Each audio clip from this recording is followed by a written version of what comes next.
Oh, hold on a second. Okay. Hi, Vince. I forgot to put my mic on. Okay. How you doing? How have you been all week? I've been gone. Keith Arts was a follow right when I was quitting, and I felt bad because I saw them pop up and then I just took off. So can you hear me okay? I think there was an echo before and I think I fixed it. So yeah, so welcome Keith Arts if you come back. I'm glad you're here. All right, so you know what, I worked on some like kind of an interesting mix of things while I was gone. I did a little bit of, not really video editing, it was more like a fancy slideshow kind of thing, but I was trying to do some interesting, cool looking transitions. So I was working on that. I was using DaVinci Resolve, which I really like. And then this project that has just been on the schedule for months. It was a crazy screen print thing. And it was, I think, maybe like 7, I always forget what they're called. Spot channel, spot color.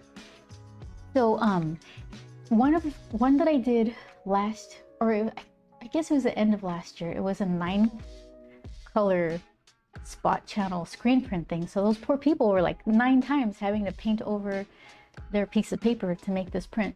This one was, I think it was like 7 or 8 layers.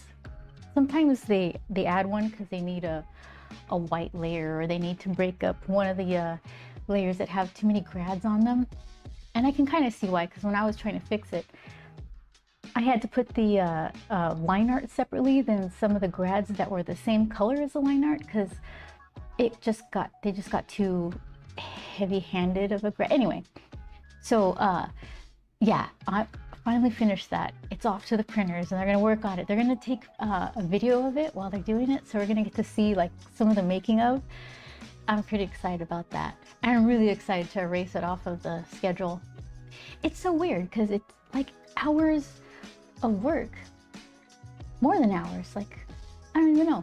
And it's just grads, right? So I feel like, I guess I worked hard. I just want it to look cool, and so far I think it does. So I'll be excited to show it to you guys. I made almost 0 progress on this guy. I started getting into this puzzle thing again.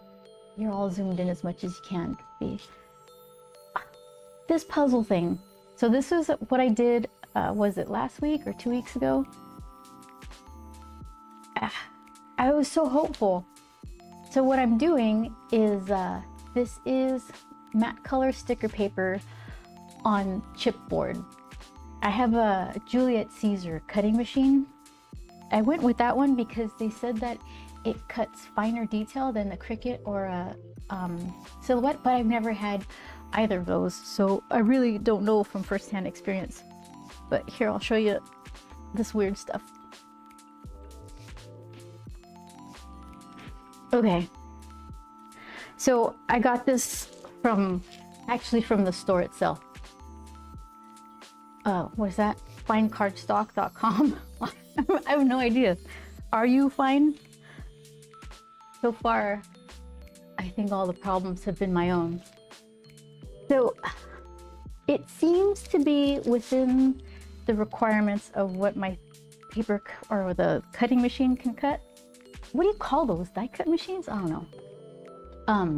I don't have calipers, but I think I forgot what, see, I read the manual and then I forget exactly what it said, but I think it was something like under a millimeter. This is just about under a millimeter, I think. It's just black board.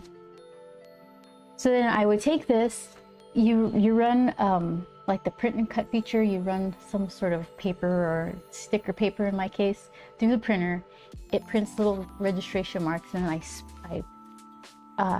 stuck it all on this and then ran it through the cutting machine. Ugh. and the cutting machine. Okay, so then I had to learn how to make a puzzle in Illustrator so I could make a SVG file. Like, well, there's so many things I have to learn. Looks like for paper, kind of. It's I couldn't really go much thicker because the it wouldn't cut. I haven't touched a cereal box in a while. It feels like a little thicker than a cereal or a cracker box. Cardboard, chipboard, whatever. And actually some of the people did recommend that you could, you know, just cut open a cereal box and use that too. I don't have any. So I put the matte color sticker paper over it, which is what this attempt was. And let's see. What did it do on this one? I think, well, firstly, I found out I don't like the texture of the matte or puzzles. It's too like, I don't know. It feels like a puzzle piece should have more of a gloss kind of texture to it. So that's one thing. I should write some stuff down. Hold on. Let's get paper. Okay. Because I'm gonna learn here. So let's see. Okay. So I already know this part because I've already printed it again. So gloss paper.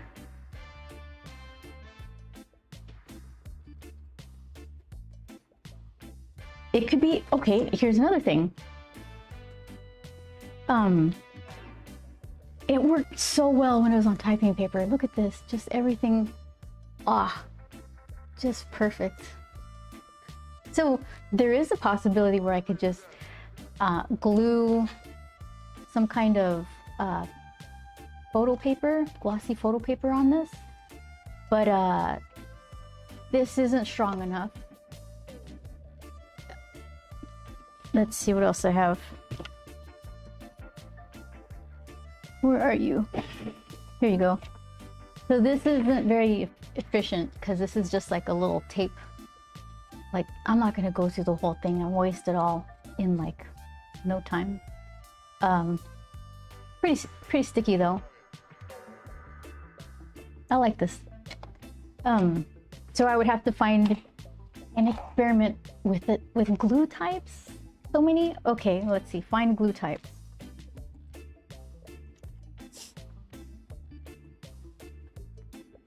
Find glue types. Okay. So this was the matte sticker paper. I stuck it directly on the chipboard and I cut it through, and it cut through fine. I think, you know what happened? It just started cutting weird on one of the puzzles. It like skipped over and started cutting an exterior piece on instead of an edge piece. Really kind of cleanly though, so I don't understand exactly what happened. I thought maybe I had like a random Illustrator path that I drew, but then I was thinking maybe are these all? I kind of stopped the cut. This one didn't go through. I interrupted the cut midway through. And yeah, I was like, oh, all these pieces. Oh yeah, it's a puzzle. I get to put it together. I like the shape of the pieces that I made.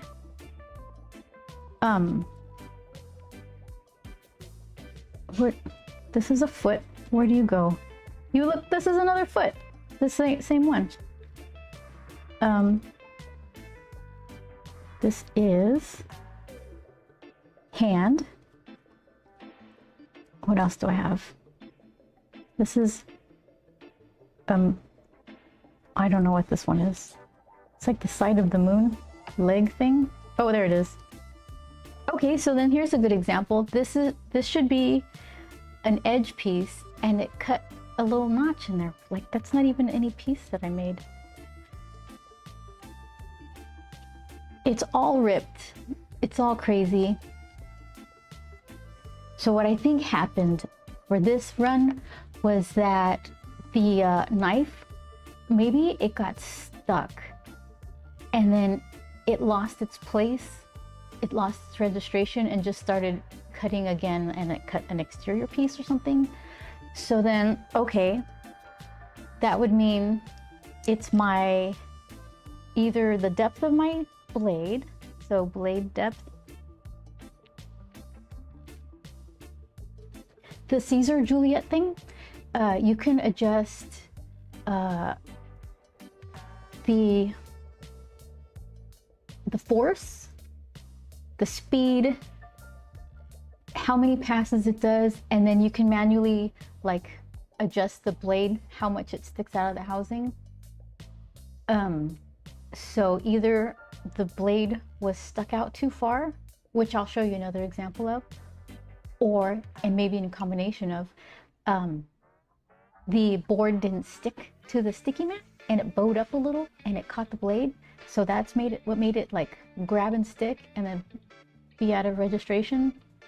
So new sticky mat.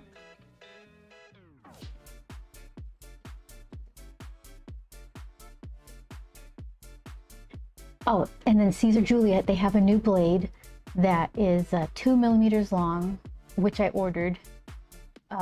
So maybe that'll help too, to have like that extra bit of cutting surface to work with. All right, so new blade on the way.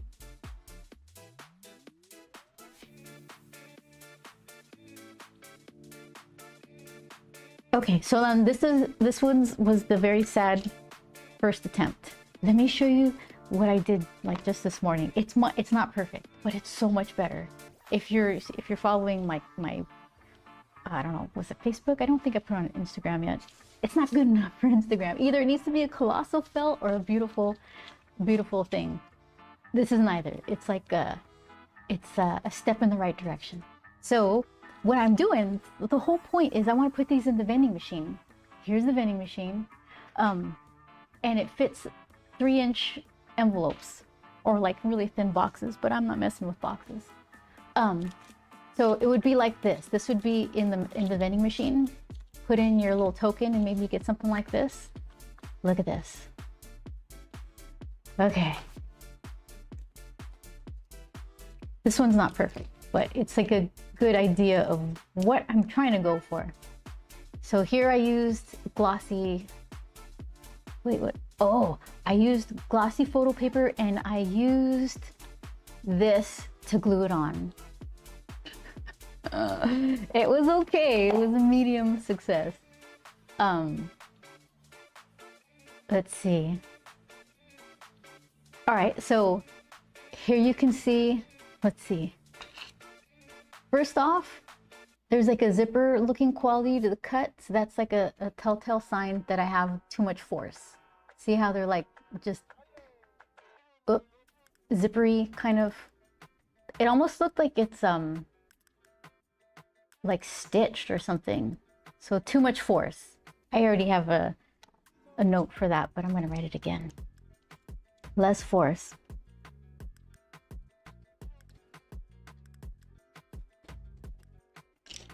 We'll see how many words I spell correctly.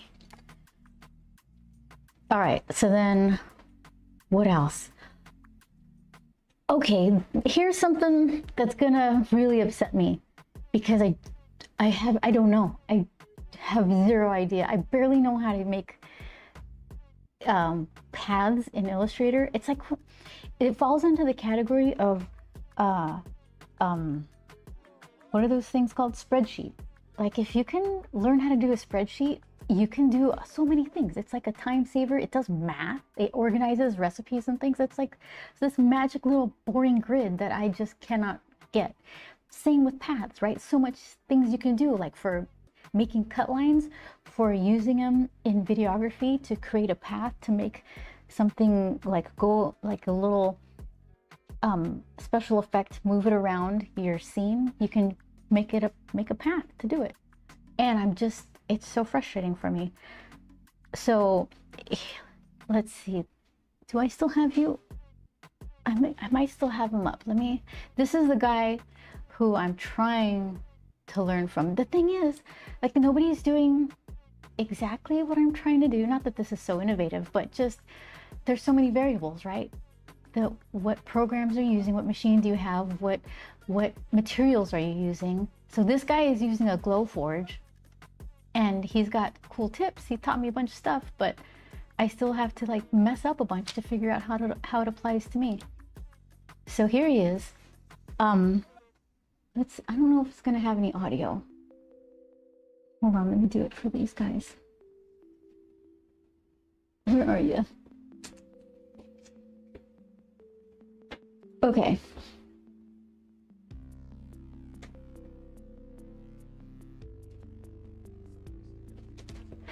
So I don't know if you could hear him, but basically I don't really like his puzzle shapes. If it's too loud or weird, let me know. But he showed me how to make the path, how to draw them, and then do a bunch of stuff that I don't understand, like group them and then touch a bunch of things to make it disappear then reappear. This is why I'm getting into trouble. I don't know what I don't know. But then the way he sets it up, he's able to do something like some mid-step that I'm messing up on. Let me mute him. Let's see.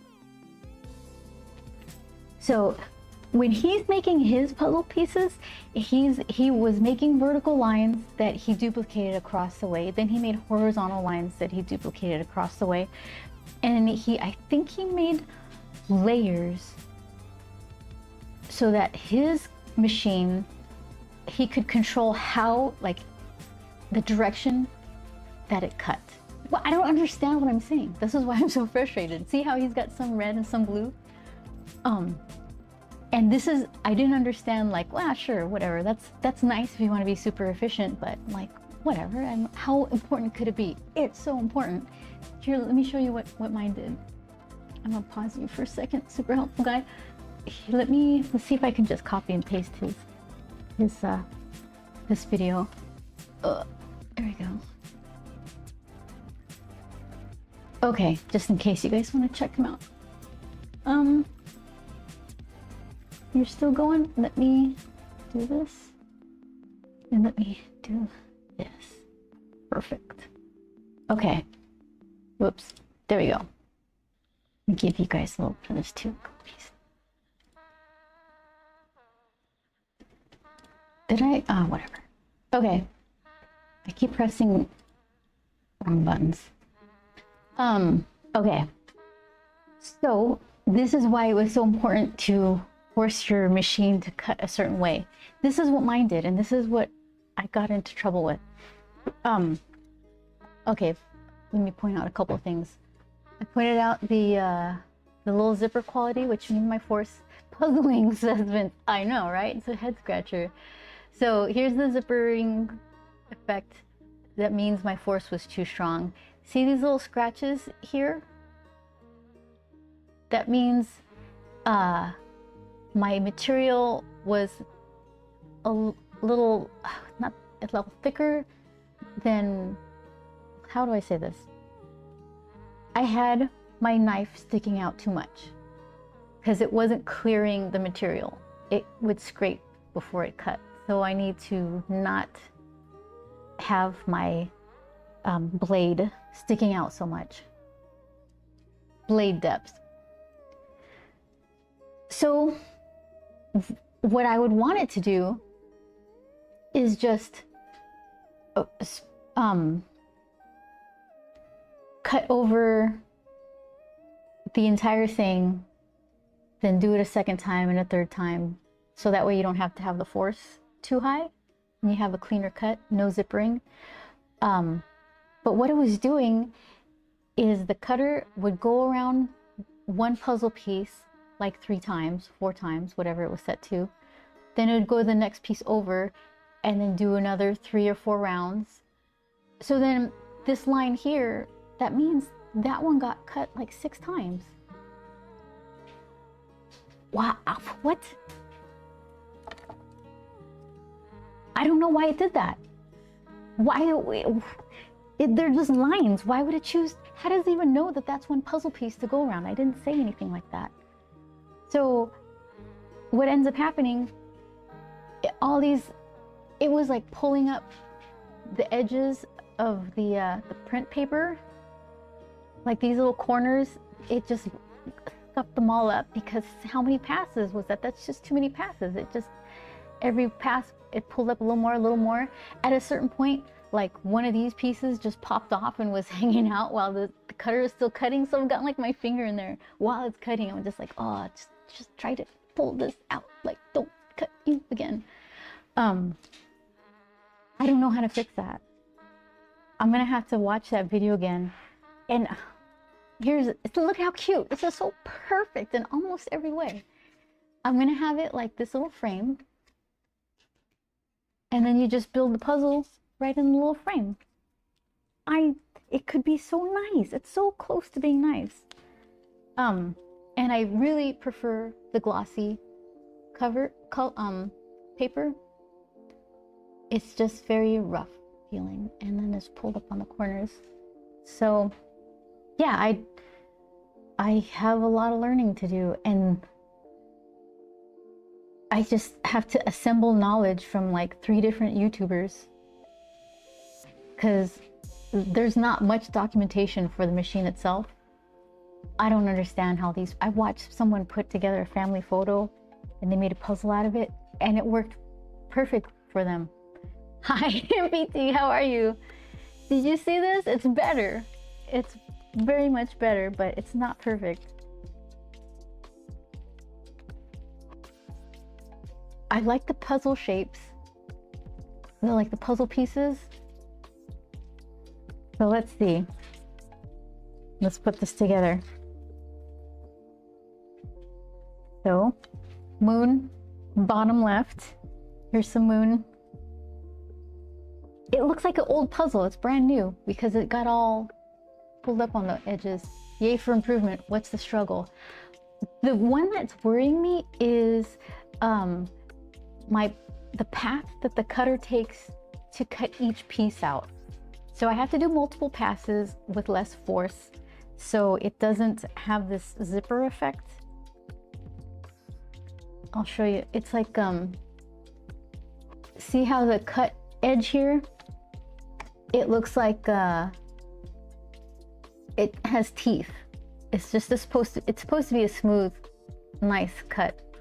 And that zipper effect means the force is too high. So you lessen the force, increase the amount of passes that it cuts, and you get a better cut. The thing is, so the edges don't come out super clean because of the multiple passes. That, that by itself should be fine. The thing is, the route that it takes, and I don't know why it does that. It should just cut everything once, then cut everything again. But what it does, it's like, let me put it away or put it together so I can, wait. It's like a fun puzzle too, because it's like, I know what the image is and I'm still like, okay, wait, that's a foot. Where does this go? Okay. Hold on. Chest. My pieces are cute. Okay.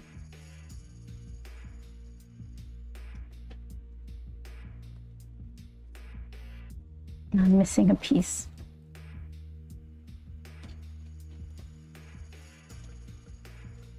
Is this the piece? Okay. Okay, so this is what it's doing, MPT.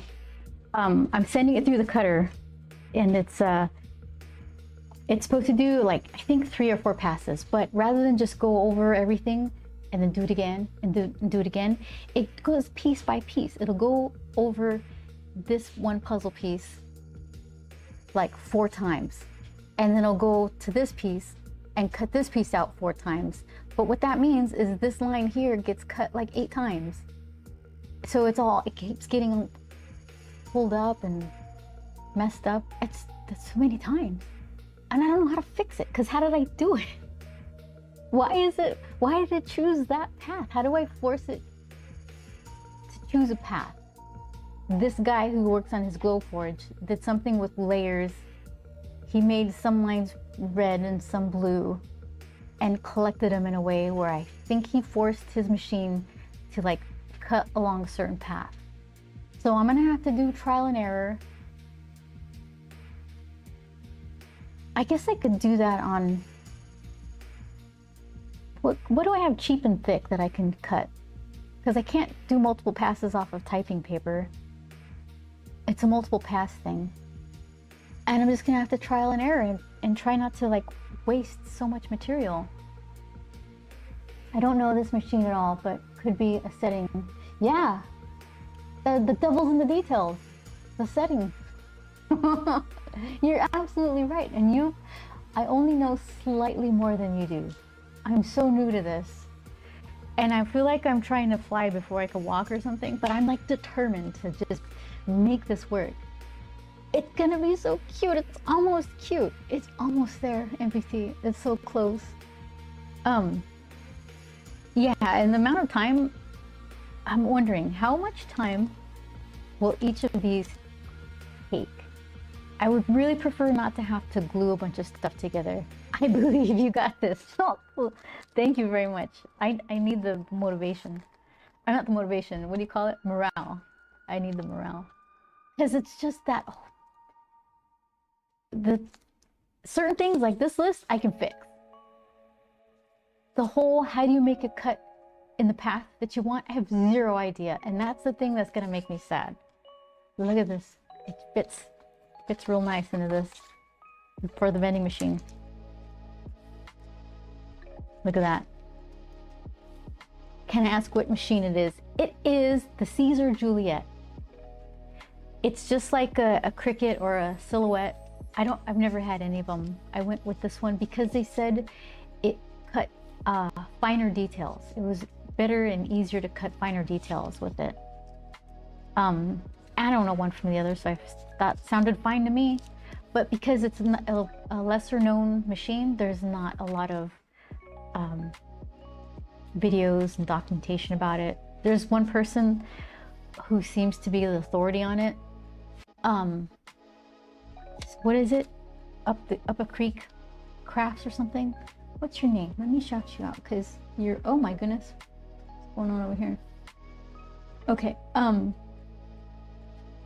what is her name? Let's see. I'm gonna swing this around and see. Okay, so YouTube.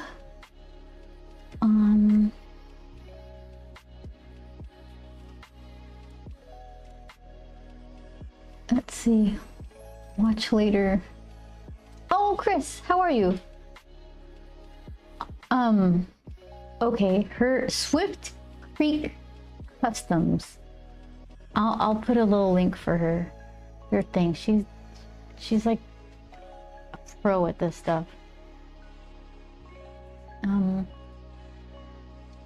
She has a lot of vocal fry though. You know that voice quality where someone's esophagus is a little tight and they're like, she's got a little bit of that going on, but she's really good.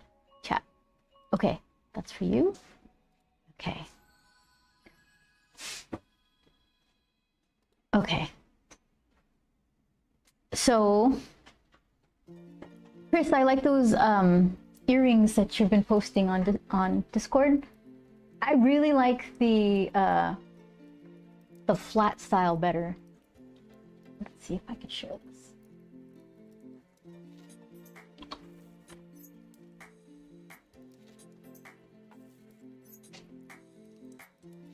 Not like that. Let's try that. All paste, enter. Hey, okay.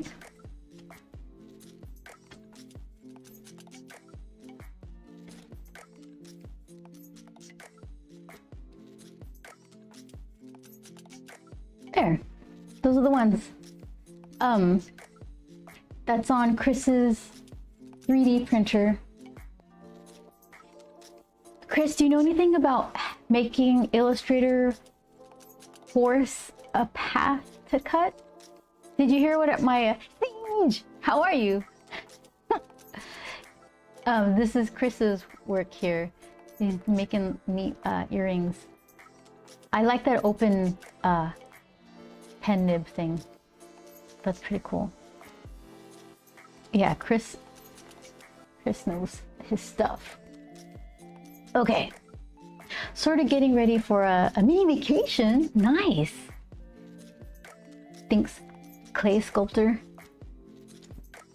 Is that for earrings? Okay, so Chris, I don't know how much of this you heard, but maybe you can, if I describe what's happening, because I don't even know where to start. I'm only just learning how to make paths in Illustrator, cut paths to turn into SVG, right? Files to cut. Okay. Illustrator, I know. Cutting software, not so well. My first guess would be to make open paths instead of closed shapes. Oh, okay. Make open, hold on. I've been lurking while dealing with others. Oh, thank you so much. Open paths. Ooh.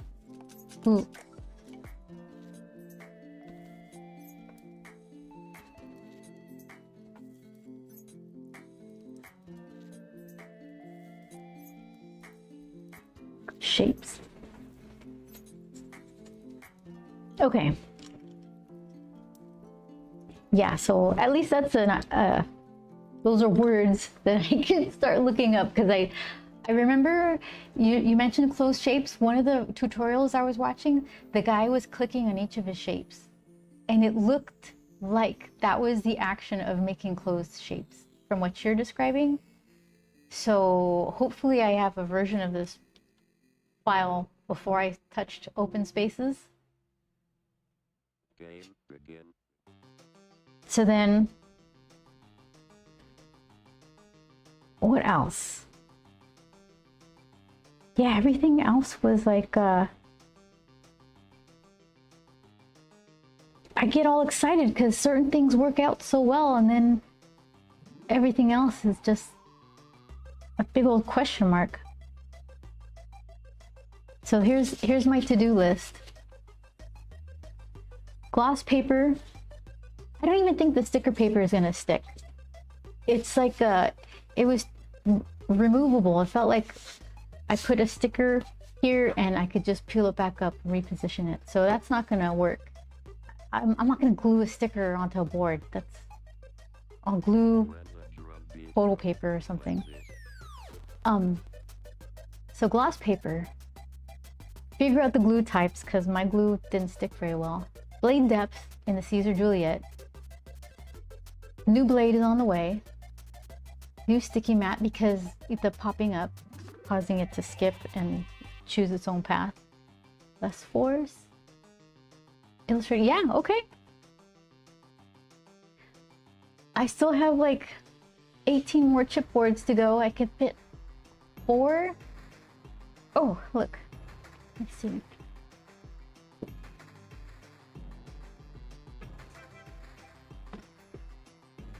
So this was my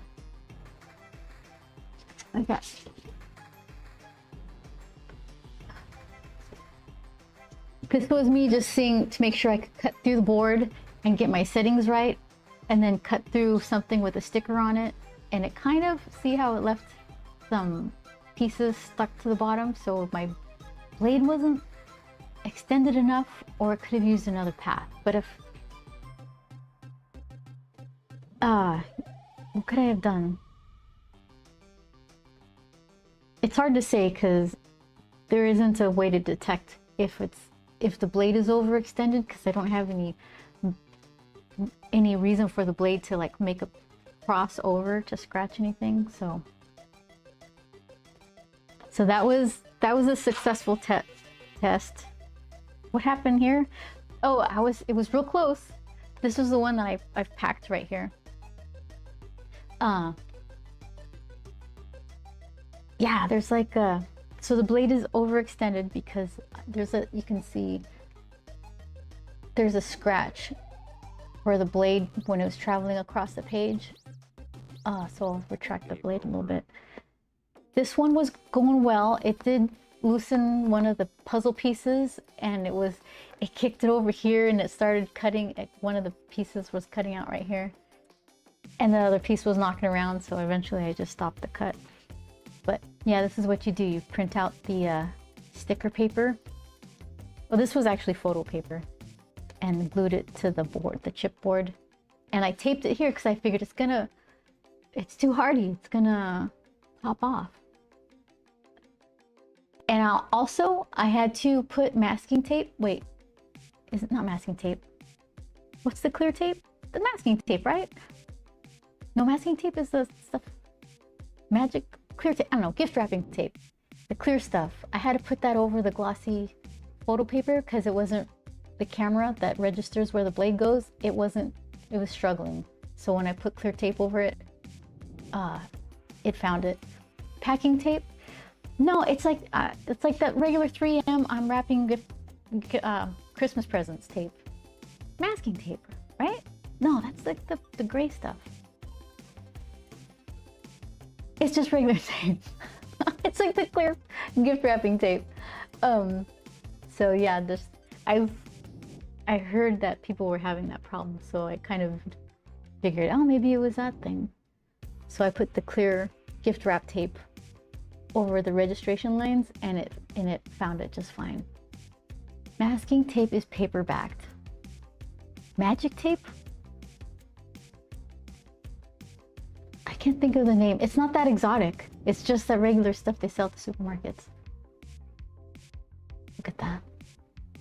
Scotch tape! Jamboree handouts! Yes! It's just regular tape. How are you, Jamboree handouts? That's it. Yes. Thank you. Yeah, it's just... I'm wondering...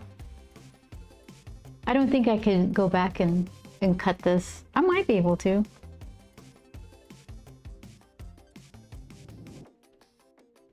It would take a lot of work. And that's one of the things that I was trying to convince myself of. Teamwork makes the dream work, as MPT. There's this thing that I get trapped in where I think I'll just repair it.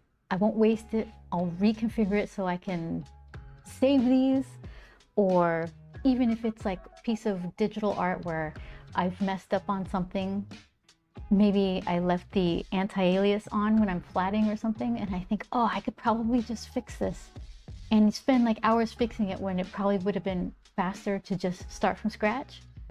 But the starting from scratch is like so demoralizing, kind of. It's like such a loss. It's like, oh, I don't want to start over. But sometimes that's the way to go. So this might be a case of that, where maybe I can just cut these out and make cute little cards. Give them away. Or something, I don't know. Just keep the old as reference. Yeah, something like that. Just start fresh. Like what not to do. Oh, yeah. That's kind of why I'm keeping these things. Because my memory's not so great, so I'm gonna end up grabbing for the sticker paper that I already have. And then I'll remember, oh, remember you don't like the matte because it feels icky in your fingers. The gloss works better for that puzzle kind of texture. This puzzle is gonna rule when you get it dialed in. Jamboree handout. Yes, it is, right? That's what I'm trying to keep thinking about. Like the excitement of like, oh, this is gonna be so cute if it works. So that'll help me like dial it back and like redo certain things. That path, I really like my puzzle shapes. The puzzle pieces, they're super cute. They're way cuter than the ones that I've been seeing online. Here, let's see. The one guy, the one that cut so perfectly, he just put little like round circles on the edges of his wiggle line. And I didn't really care for that shape. Oh shoot. What do we got here? What's shiny? What's not? Okay. So let's see. Let's look at the puzzle piece shapes. So that's one of the things I learned, was how to adjust paths once they were there, like grabbing the little, not the anchor points, but the little handlebars that come out where you pull on the handlebar and then the curve pops out a little bit. So let's see. What in the world? Do you go there?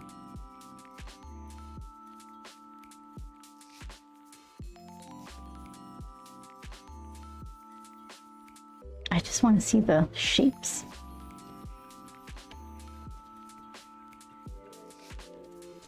No? There? Okay. Which way do you go? Like that. They're cute shapes.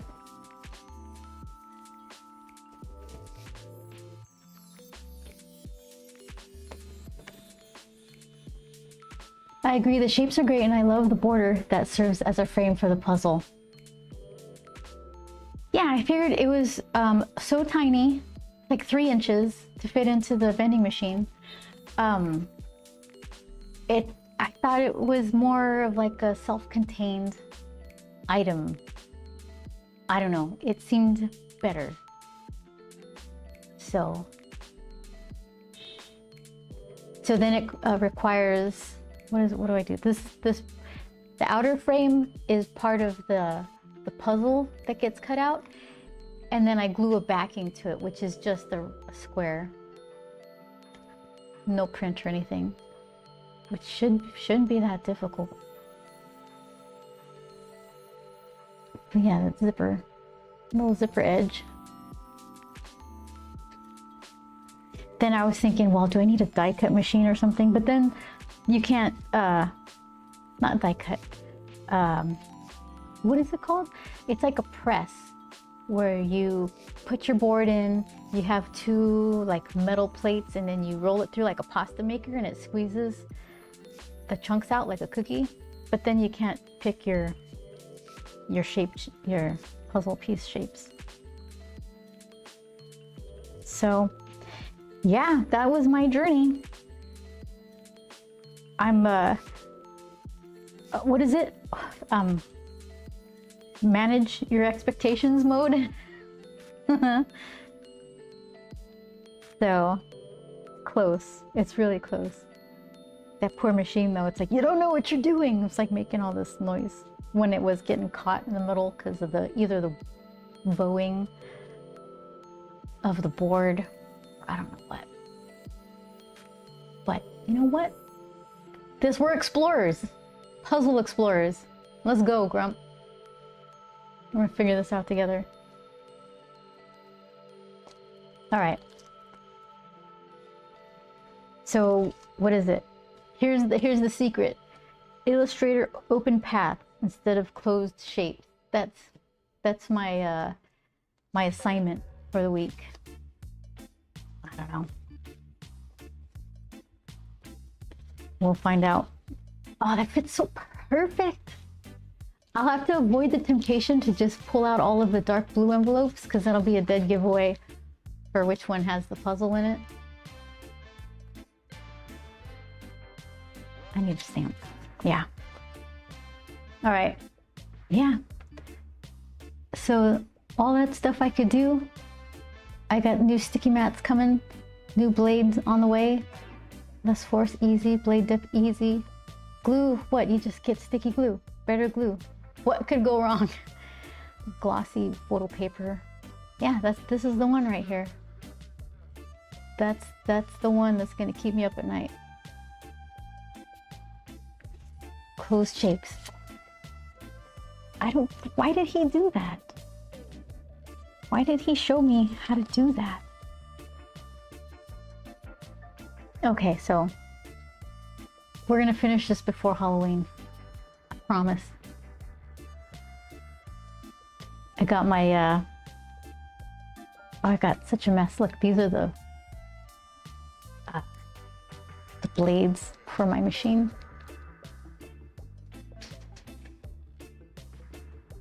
And it is in tiny little things. Don't cut yourself. Okay. So you can go over here. All these puzzle pieces. I don't need the pencils and erasers. Oh, you know what else I got? This is not an ad, but oh, we're hungry. We went to Cava. They're selling this bowl. This isn't an ad, I promise you. I just get excited about these things. It's like a little blind box or grab bag of, not grab bag, blind bag.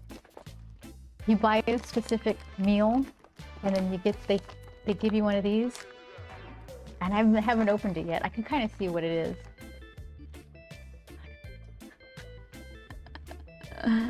I don't even like spicy food.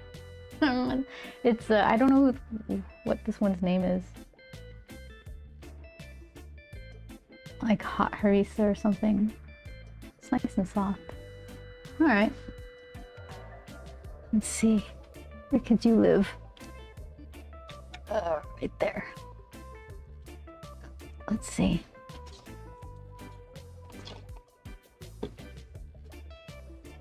There it is.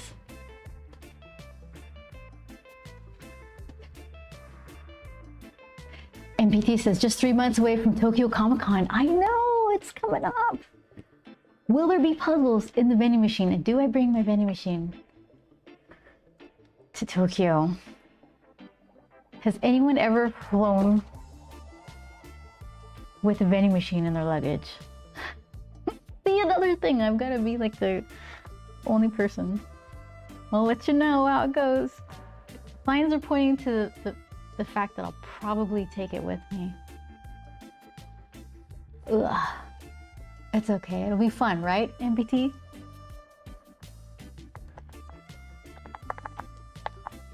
So what do we... This got Higgins ink. This, what was this one? Like 201, 102 nib or something. That's taped to fit into this particular nib holder.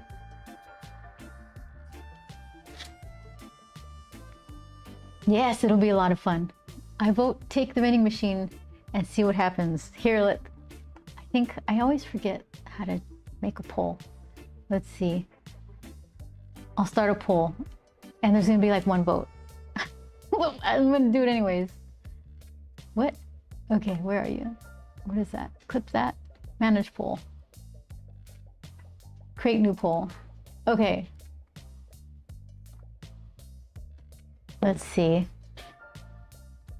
Should I fly to Tokyo Comic Con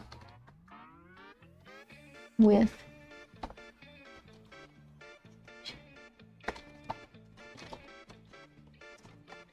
mine?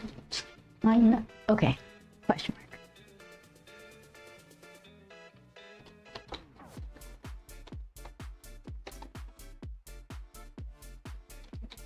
Okay.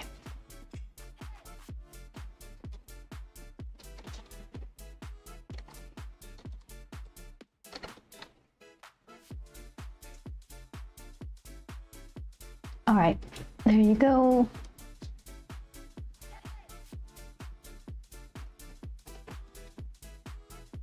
One minute. Let's see, let's do 3 minutes. Start poll.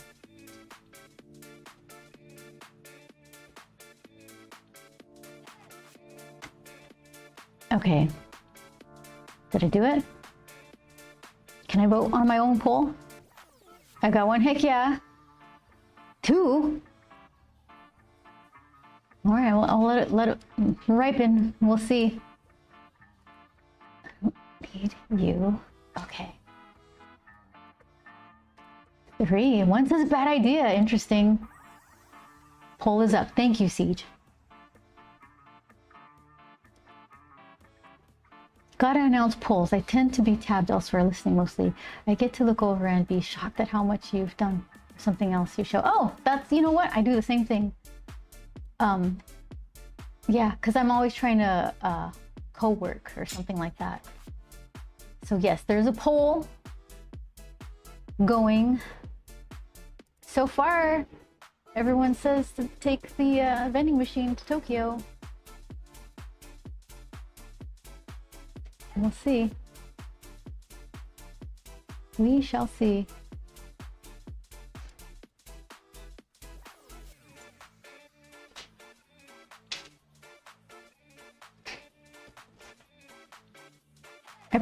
I predict problems trying to take it to Tokyo Comic Con. That's what I was thinking. I'm struggling with what's practical and what's fun. So it's like I have to, there's just, it's almost certainly it will mean more time at the airport answering questions at the very least, right?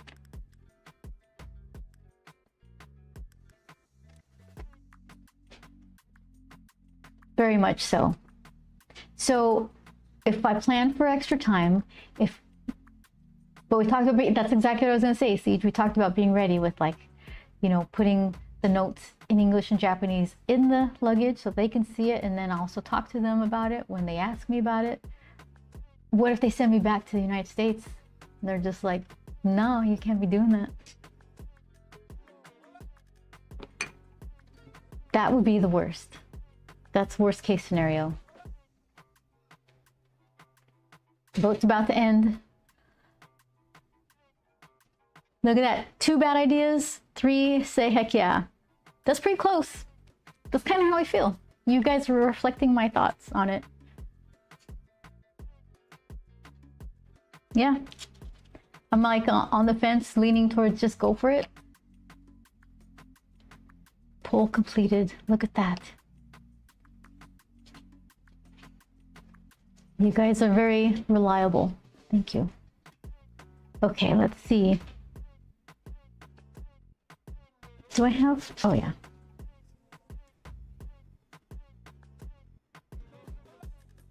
Options will be leave it, trash basically. Oh, someone grabs it from you, very unlikely. And lastly, mail it home. Good luck. Yeah, that would be so heavy and expensive. Would it be cheaper though than buying another? I wonder if you could call the airport ahead of time and ask. I wonder that too. I'd have to call too. Well, do they care leaving? Because we're flying into Narita and out through Haneda. Pardon my pronunciation. That's just how it worked out. It kind of makes sense, even though I didn't really choose it. It's just what the cheapest flight was. But we're flying in, we want to be closer to the convention, which is in Chiba. That's not Tokyo. And flying out in Tokyo, like Shinjuku, both airports are going to care both ways. Contraband. Oh, goodness. It'll be my last attempt of going to Tokyo Comic Con. Ah, so sad. So sad.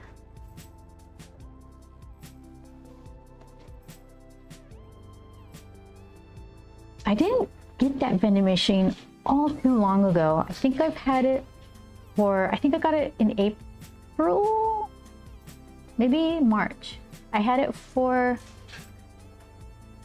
I think was the first thing I had it for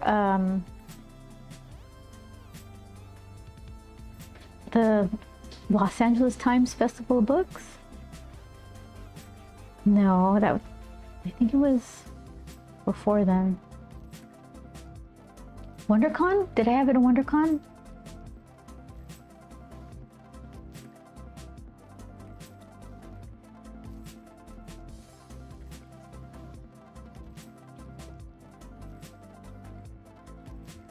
contraband. Now take it.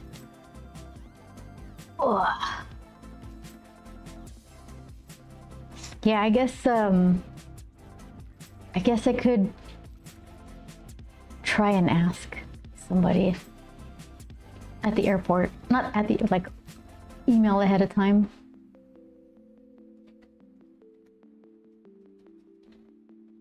Because it's not a weapon. People fly with golf clubs and snowboards, like odd shaped things. Also, if someone offers you fruit at the airport, don't take it. Thank you. What are the other things they say? Did you pack your bag? Did you leave your bag somewhere? Did someone ask you to bring their bag? Weird questions, because, like, who accidentally is like, you know what? Yeah. Usually people know darn well that they're being sneaky. Not accidentally.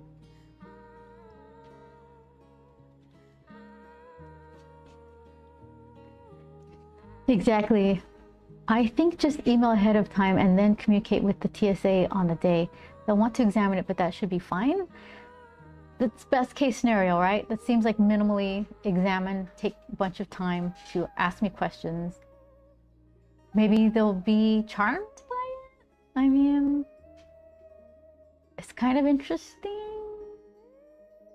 People will give you an apple or something you wouldn't think about, but that's an invasive species, usually if you take it across the ocean. Yeah, that happens in Hawaii. Someone was in front of us. There's always someone. They just had oranges in their bag or something. I don't know what it was, but it took an extra amount of time to get through.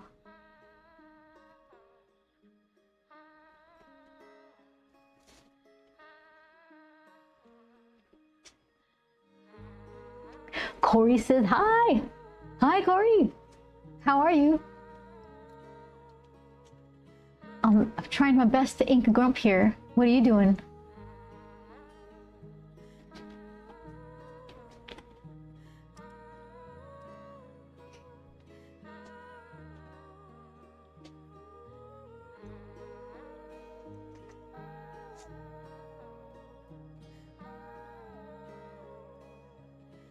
Yeah, it is really fun. And it was an unexpected thing with the vending machine that it inspired me to create weird stuff to put in it, like the little mini sketchbooks and then this puzzle thing. Corey says, good, it's been so long and doing nothing. I was busy with school. Yeah, school is more important. Doing nothing, enjoy the peace.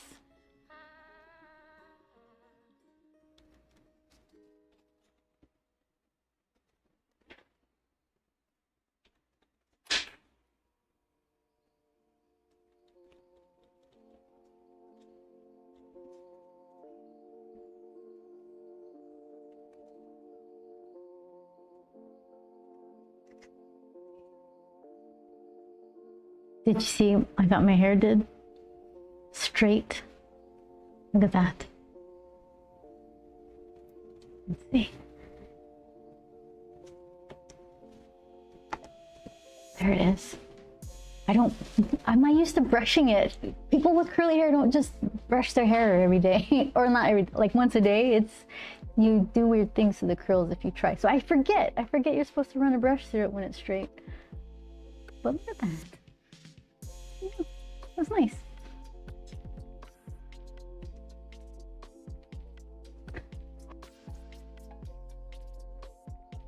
Well, I'm gonna go off because I need to get ready for tomorrow. I just remembered. Yeah, do your thing. Thank you so much for stopping by to say hello. I appreciate it. I mean, I've literally been trying to figure out what's different. Really? Yeah, I got it straightened. When I get it highlighted, it's always easier to have it straightened with the blow dryer than to try to sit there and have it styled curly because that's like a whole to do. And also it's fun to just have it straight every now and again. Shows how inattentive guys can be. I didn't notice at all. And you know what, Siege? That's okay too. If I need attention, I will ask for it directly. It's cute. Thank you so much, MPT. Yeah, I'll never be like, you never notice anything. I'll be like, hey, check this out. Look what I did. Isn't it cool? Look at me, look at me. I'm dancing like a little 4-year-old.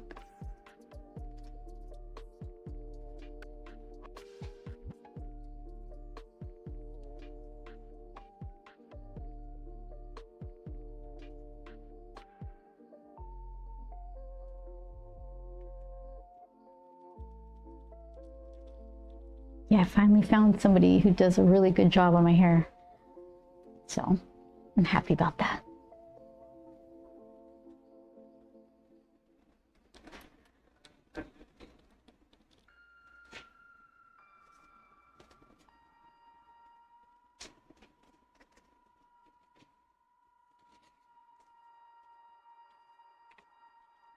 So you try?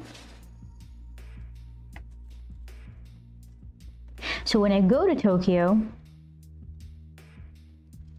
or I guess Japan in general, we don't do anything in Chiba. We go to, what is it called? The Hub or something? It's an English bar in Japan, and our friends love to go there. I don't know why. It's pretty normal. I think they like it because there's tables and it's during the convention, and a lot of times you need to finish commissions. So it's maybe they like it because it's a comfortable place to draw or something. I'm not sure.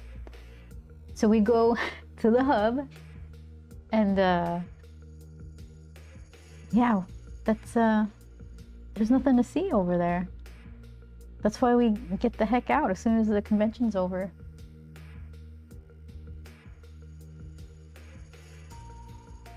Is it in Shibuya? The Hub that we go to after the convention is in Chiba. Are there smaller areas of Chiba that I don't know how to reduce it anymore? By the convention center, Makurase. Oh goodness. Okay, hold on. I need to remind myself. MPT, you know the name of the convention center. Makuhari? Makuhari, is that it? It's near the, oh, you know what? It's by the train stop right by the Makuhari Convention Center. We don't go to the Shibuya area until after the convention is over. We just hightail it out. Never to be seen again. Yeah, Makuhari. I think there are a lot. I think it's just a chain bar kind of thing. But yeah, once we leave. Oh, where do we go to the art store. This one, Sakado. Like 6 stories of art supplies. We just eat whatever ramen and sushi we could find. I want to try melon pan. Melon pan? Makuhari mese. Yeah. Oddly enough, melon pan, it's like a sweetbread, I think. And I've always avoided it. My husband loves melon pan. I've always avoided it because it looks like pan dulce, which is like the driest, unexciting Mexican sweetbread ever created. I do like the piggy, but everything else is just like dry and barely sweet and all taste the same. So it kind of looks like that, so I've been avoiding it. But people love it, so now I have to try it.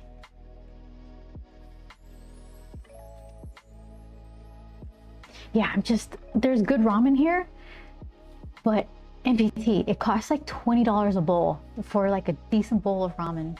You can get it cheaper, but it tastes like they pulled the meat out of the freezer and it's like kind of weird. The broth is like, that's okay. Like you could actually probably make your own instant ramen better than the ones that you pay 15 bucks for here. Do you believe it? Ah, yeah. So we're gonna fill up on ramen. Even if we get like price gouged or being tourists, it's still better. Thank you, Japan. We appreciate you.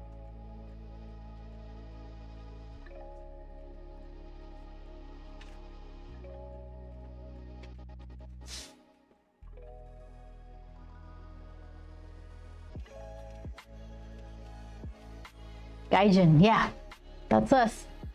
We go to places and they don't want us there. They give us the like, get.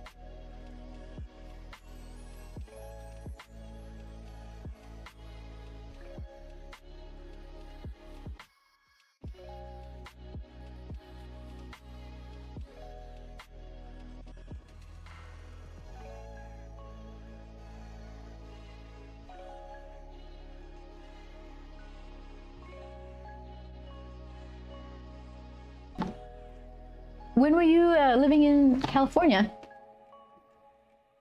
Like Southern California or Northern? You don't have to give me like the exact place, but California is so long, it makes a difference for like the climate. I'm mostly interested in the climate.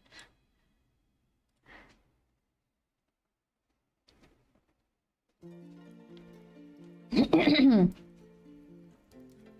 apologize for questions before you ask generally. They've done it so long, it's just nature to them and confusing that you don't understand.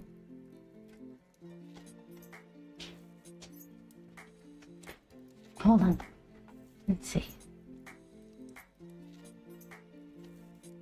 Oh, you're telling me, like in Japan, for me to apologize for questions before I ask? They've done it so long, it's just nature to them and confusing that you don't understand. I'm from the Bay Area, but we left for Japan September 2021.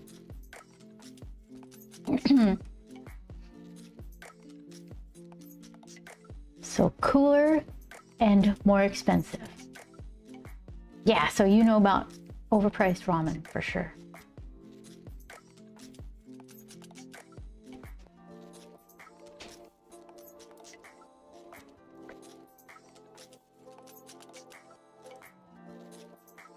Yeah, that was one of the words I learned. Sumimasen, like apologizing for being in someone's way or something like that. I'm sorry for making this awkward, but overpriced everything, says MPT. Yeah.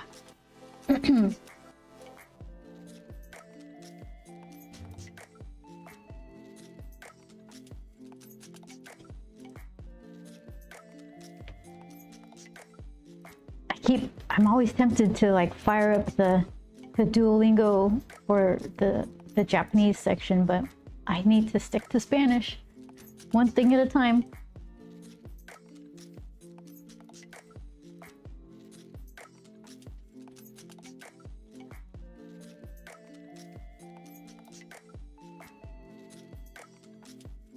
I'm very slow at my comprehension, and I'm much better at reading. So it's not. I'm glad I know more. My vocabulary is growing, but I'm not there yet.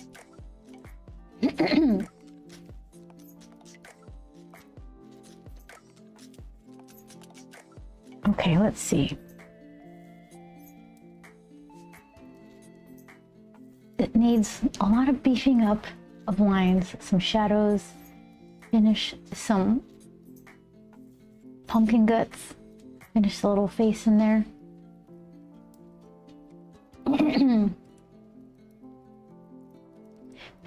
Text generally doesn't have an accent, but people do. That's true.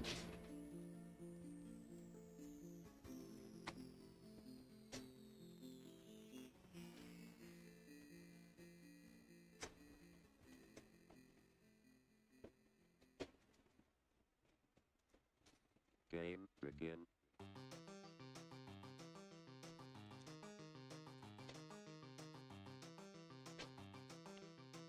I can't imagine having an accent. Obviously I do, but it's just weird to think.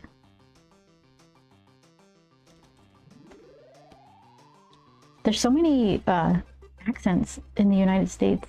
Are there as many in other countries? Like regional accents? Because Boston is different from New York. You got the South. I don't know if it's any different in like Northern California. Southern California's probably got something to it.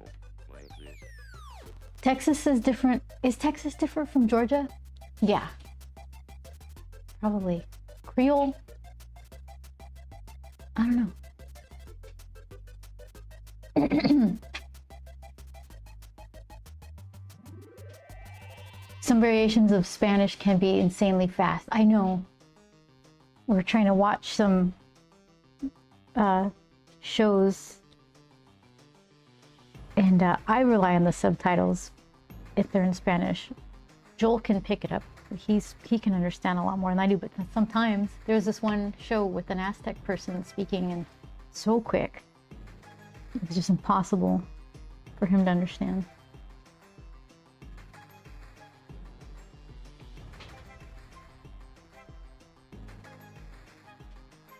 Yeah, no one hears their own accent until they are the odd ones out.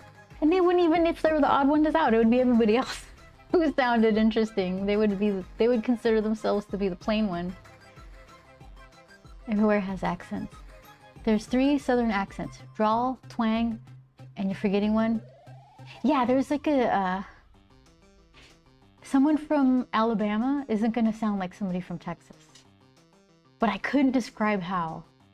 And probably I wouldn't be able to pick it out. Like if someone started talking, I wouldn't be able to say, you're from the mountains or something. I don't know. It's just, it's one of those things.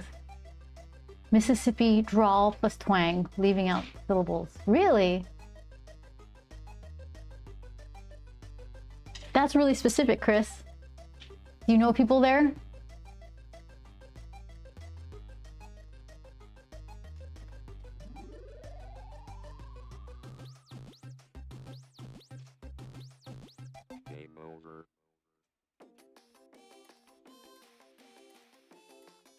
Throw. That's just a giant shadow under here.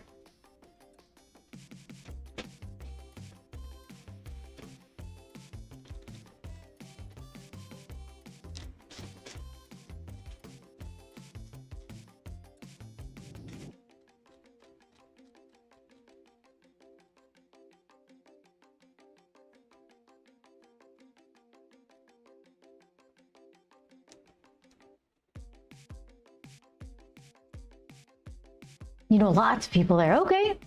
You grew up in Memphis. Ooh. Did you really? Texans have a drawl, usually hang out onto the last syllables too long. And Texas itself is huge. I bet you can just drive across the 10 and hear like 3 different dialects.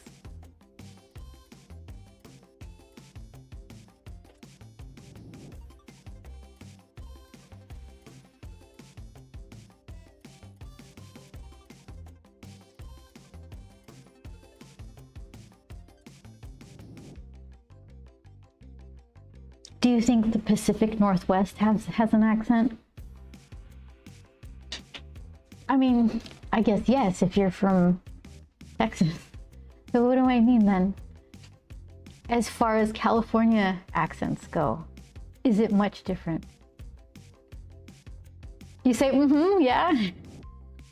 I wouldn't catch it.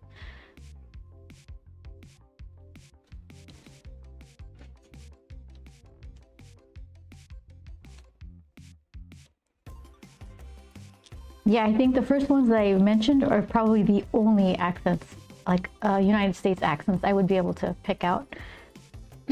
California has many accents, but some are subtle. I wouldn't, and C degrees, I wouldn't be able to pick them out. Maybe like a beachy kind of talk compared to inland, but I have no idea.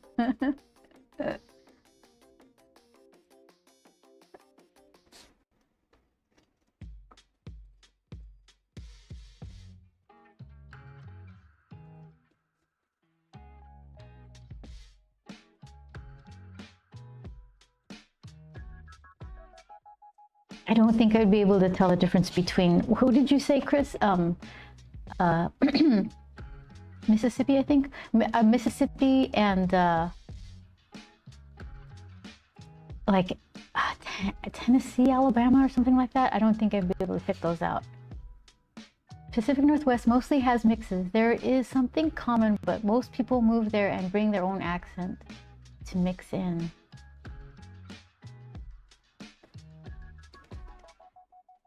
Dialect also plays into accent quite a bit.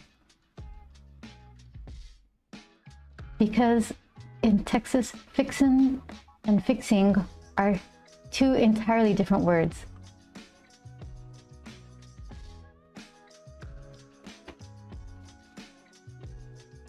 Yeah, because if you're fixing to do something, you're not fixing anything.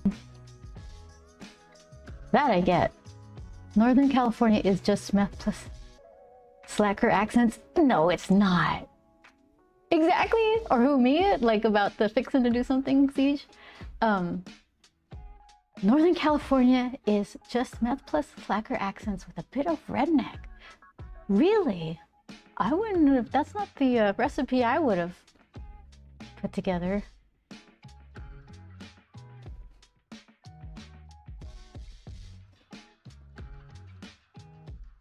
I think well, Northern California. Yeah, I don't think I've ever been to Northern California. We just go to Seattle, that's not California. And then in the furthest north I've been is San Francisco.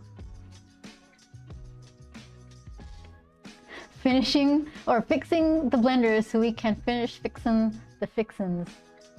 We're fixing the blender.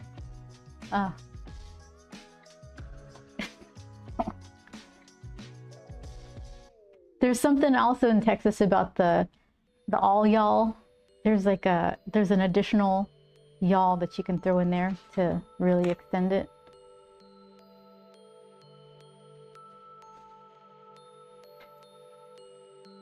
Okay, let's see. Let's try to get this goop pop out. I'm gonna throw some shadows under it.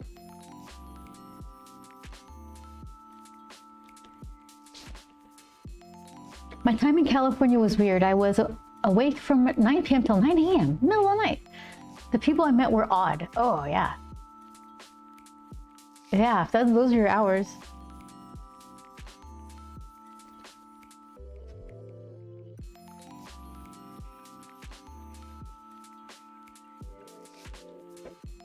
We had backwards hours when we first started working in comics, but we didn't really go anywhere. We stayed in the studio. We went to Norm's for breakfast or something.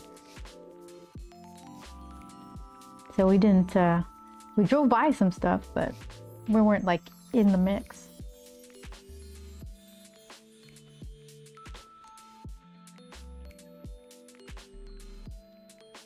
Our neighbors weren't a fan.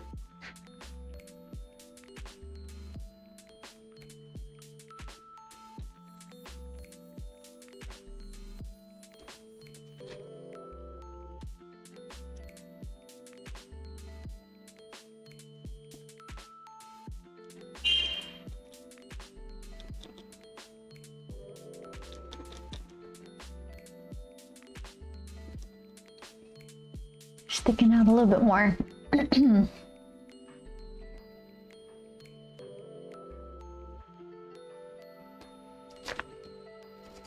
I was working a contract gig replacing the floor of a Foot Locker in a mall. Oh yeah, because you have to do that when everybody's gone, I guess. With the floor of a Foot Locker in the mall.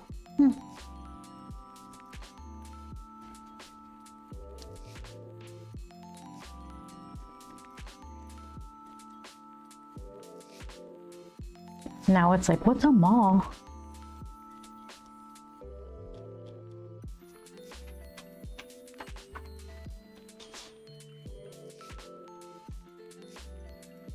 All y'all's better wash your hands for y'all get sick. I can't even read it. That is so much harder to read than understand verbally. Wash your hands? Wash your hands before y'all get sick. Wash, I've heard a bunch. I had a neighbor when I was little. She said wash.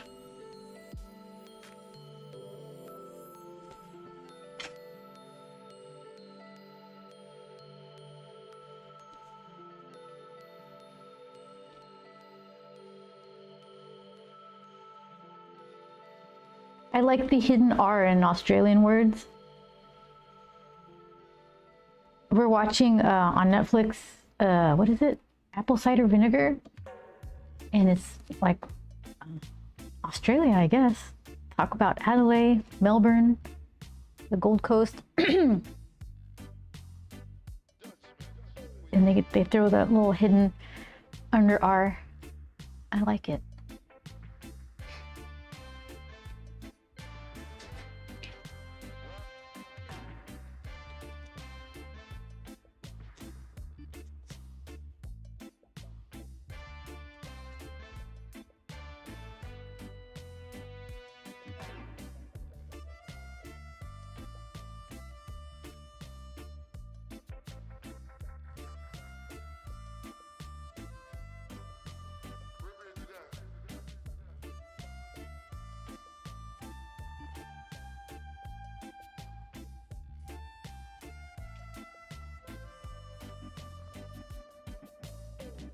Yeah, language is super weird and fluid. Like, I'm still annoyed by the changing of the word literally, I mean figuratively, but I guess that's just what language is.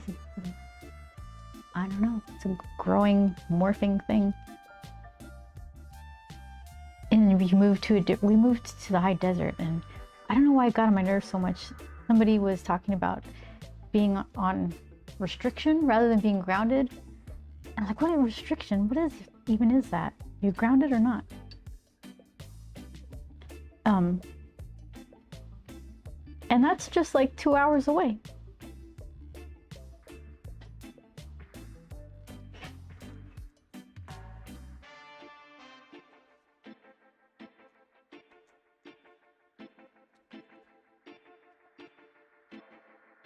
Vince asks, do you like pumpkin food?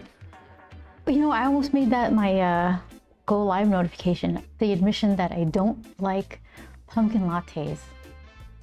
It's like acidic or something. I don't know what it is. It's just like, I think I've finally admitted to myself that I don't like them, because I would order them as soon as it was pumpkin season. Yeah, let's get a pumpkin latte. But I was always disappointed and I couldn't figure out why. But yeah, pumpkin lattes are just not for me. But everything else, basically, I love. Pumpkin pie, pumpkin ice cream, pumpkin bread, pumpkin muffins.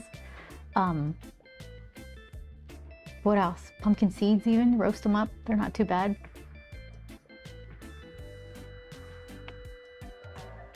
Fun fact, pumpkin spice contains no pumpkin at all.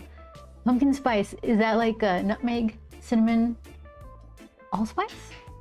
Is that what it is? I like all those. Oh, you know what? This isn't pumpkin related, but it's flavor related. I tried Salt and Straw. They have their new flavors out, and they're all apple related. And they have one that's like apples and cheese. I don't know. I think I was reading the description of it, and something about me just mentioning spices reminded me of their description, because it got super flowery about like, oh, it's the ice cream reminds you of like the pumpkin, not the pumpkin, the cream cheese frosting of a cinnamon roll. I'm like, no, it doesn't. It just tastes like yummy vanilla, but that's okay. You're just being extra about your description. So that one was noteworthy to me. The pumpkin, I mean, I keep saying pumpkin, the apple cheese one, because I tasted a spoonful of it, and they must have just only scooped a bit of cheese or something, because it wasn't very good. But when I got the full scoop, here's the thing, I didn't like the taste, so that means I'm gonna buy a full scoop, because I like to punish myself. But it was good. The full scoop was good. It just needed more variation of the flavors. Cinnamon, ginger, nutmeg, clove, allspice. I was missing 2. That sounds good. I think I've sprinkled that on vanilla ice cream before.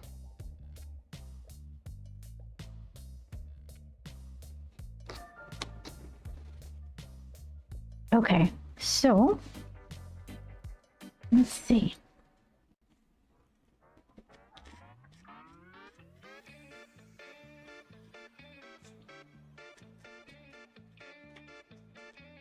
I just want to do scratchy lines.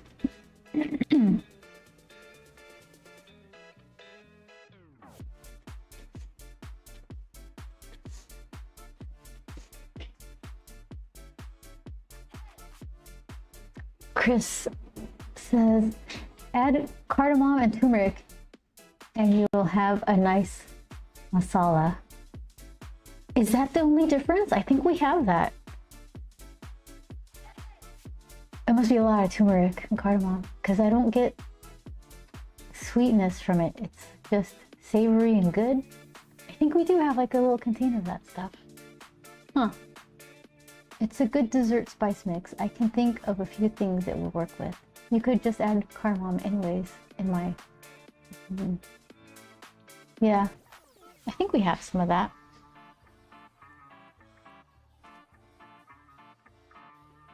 Fresh turmeric is such a destructive little thing. It stains all of the stove handle, stove knobs, all the spatulas, the little microplaner. Like not the microplaner is stainless steel, but its cover, it's got like a patina now because of turmeric. Just destructive. That must be like a old-timey dye for fabrics or something. I want this darker. It's supposed to be good for you. All the annoying things are.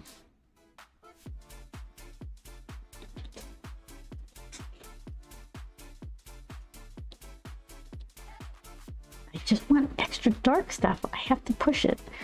I do a little bit and then I look at it again and it doesn't look like anything. So then I'm just going over the same spot repeatedly until it like starts to look like I'm actually doing something.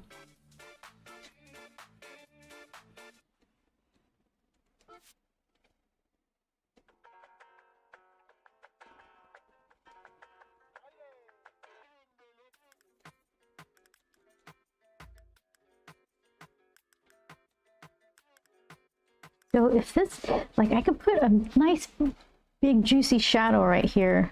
I'm just gonna like block it off so that way I have no choice. Because it's kind of under his chin. I'll fix that.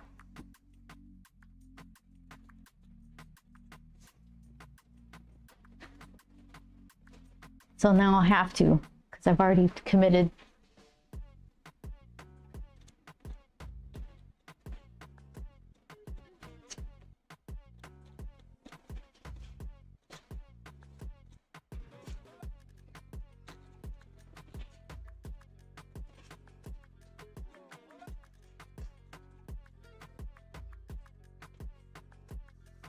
I like that a little better.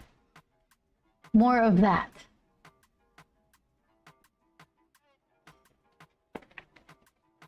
I mean, it's almost garam masala anyway, pumpkin spice chicken. Wait, is that what we have? Garam masala? Or is that a dish? We have like a little glass container of something that we got that was delicious, but now it doesn't have a label on it anymore. It smells really good. It might have been that.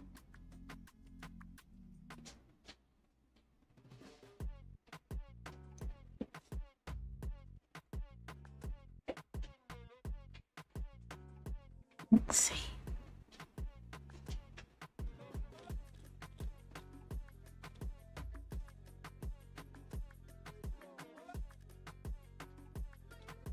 I'm not much of a cook.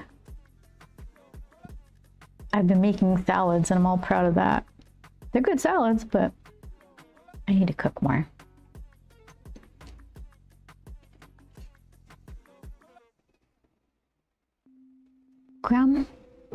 Garam masala is a spice mix added to yogurt or tomato soup for Indian dishes. Yogurt, I like to throw yogurt and stuff.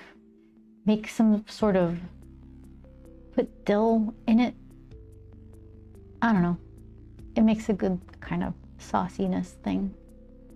Cooking is fun. It's like art and science mixed. It is. It is, because then you think of like flavor balancing, and it's like putting contrasting colors together. Like make it too sweet, put a little, I don't know, sour or bitter or something, depending on what. Yeah, you're right.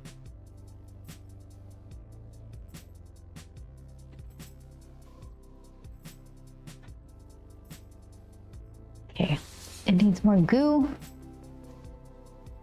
And then I could put more shadows. Goo first, then shadows.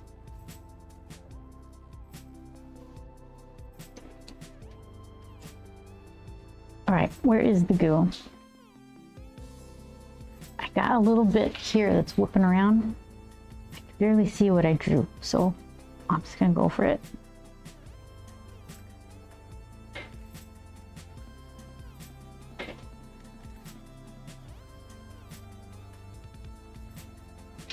That works.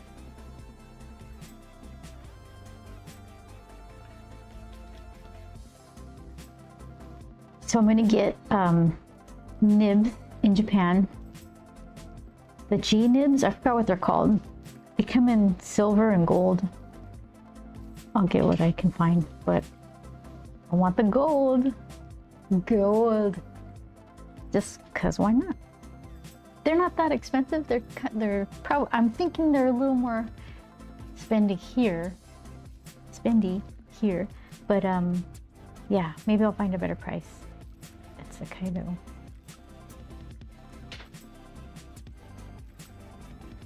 the way I explain it, you eat 3 times before the food touches your lips. Oh, interesting. Smell it, hear it, hot and sizzling, and see it. Yeah, all those are important.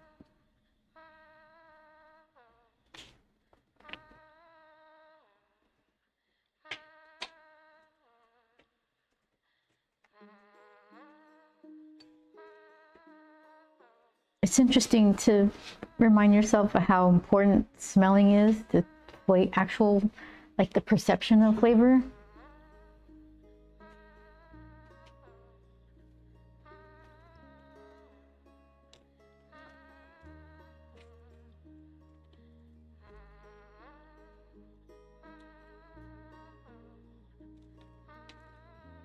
Do you guys have any gross foods that, like, your comfort food? Like, I don't think Vegemite's not gross. It's just people don't use it right. I think it's supposed to be like a thin spread on toast. But if anybody ever wants you to taste it, they're like, here, and they give you the whole jar. Or like durian, which is some cheese smelling fruit or something. I don't know if I have something gross like that I like. Oh, cod liver. I love cod liver. It's like, it's weird. Joel brought some. I don't know, he heard that it was healthy. And he opens the can and he's more like, "Bleh." For me though, it's like a zombie to brains or something. My whatever, my brain is telling me, you must eat this. Black licorice, Siege. My mom likes black licorice. It's gross, but that's okay. I can't get into it. I don't know what the thing is. It's what's the flavor like? It's like it tastes like black stuff. I don't know what it is. I can't explain it. It's just like plasticky, rubbery. That's a texture though. It's just, I need to have some so I can put words to it.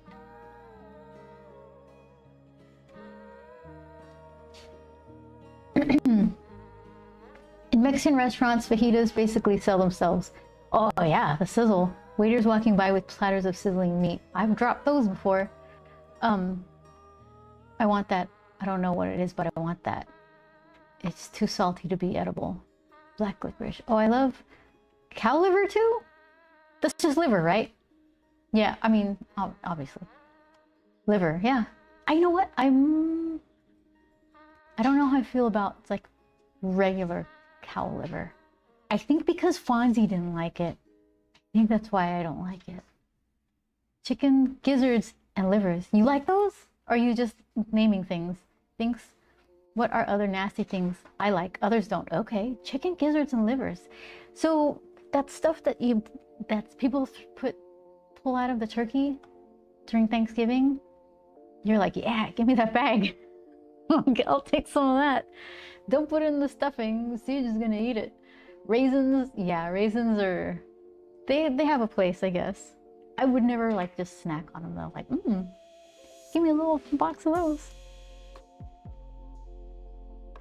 One of the cheesecakes in Tokyo, what was it? Rikuro, I think. They put raisins on the bottom of them. That's the only thing that I'm not that into. But everything is so good. It doesn't even matter.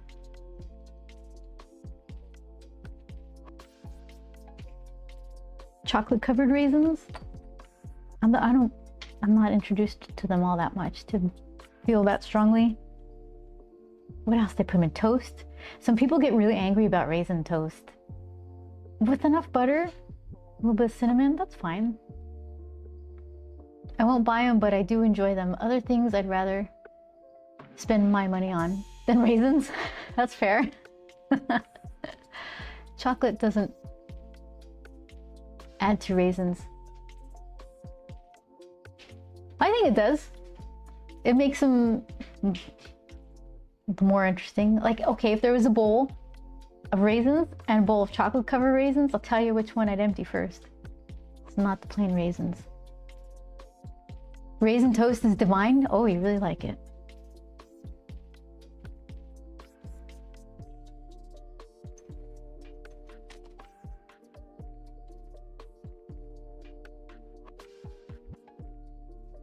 Okay, let's see.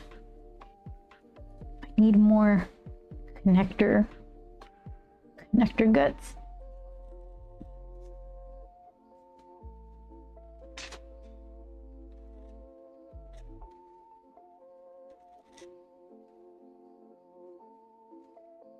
That might do. I haven't had it in forever. Raisin toast.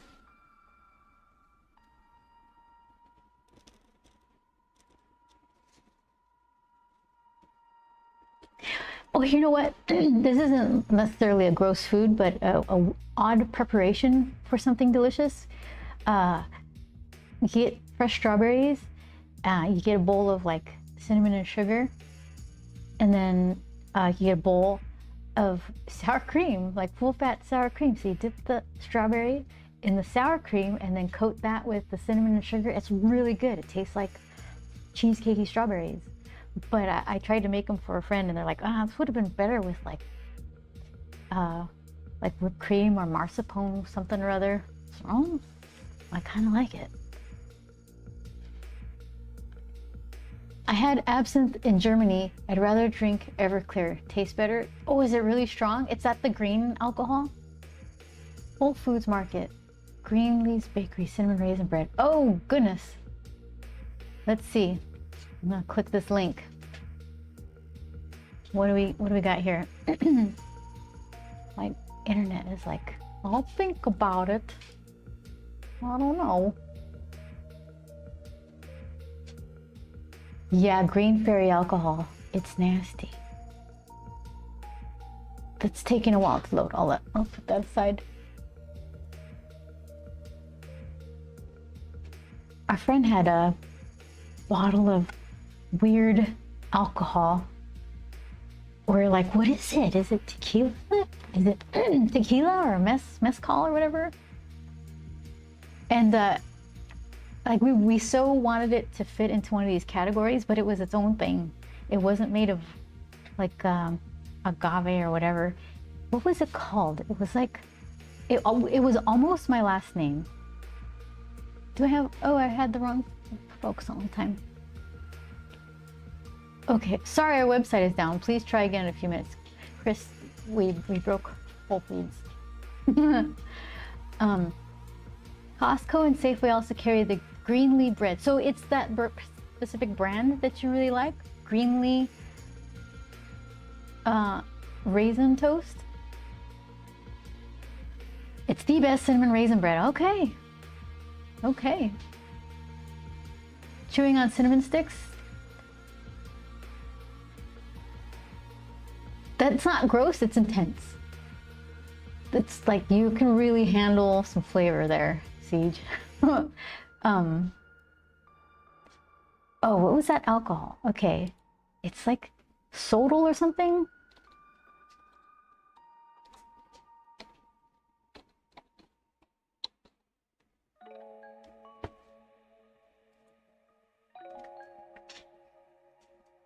Yeah, Sotol is a distilled spirit made from the plants of the genus Dacilerion, which grow in the Chihuahuan Desert of northern Mexico, New Mexico, Arizona, and West something or other.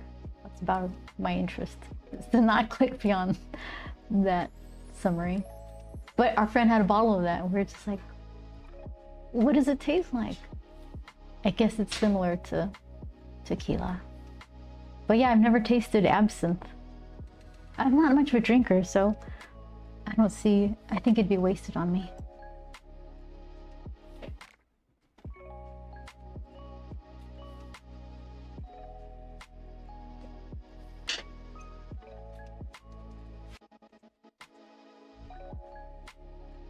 Okay, so let's give these strands some viscosity.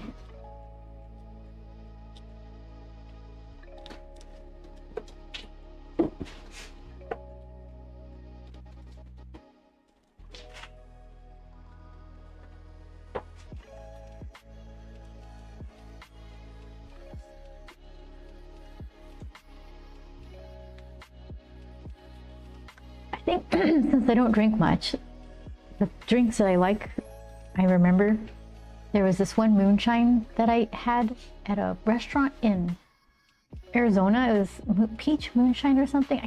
I always call the restaurant Bootlickers. It's not Bootlickers. It's like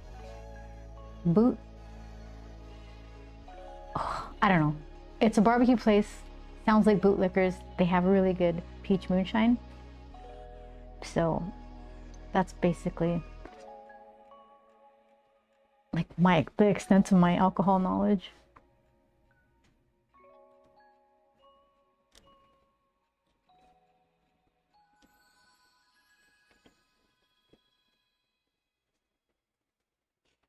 I've had more than I know or can remember of absinthe, or just might be because of the amount. At times, if it's over 45% alcohol by volume, is that what that is? And you can't feel it, it's dangerous. Absinthe or like moonshine?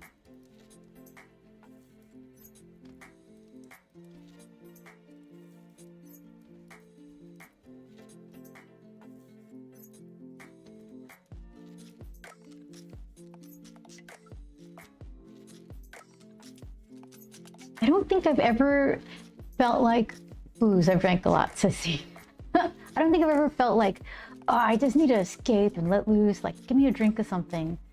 It's wine 30 or whatever. I've never had that sort of instinct. And I don't like the taste of alcohol. If I want something yummy, I'll have a shake or like some yummy fizzy, like fruity beverage.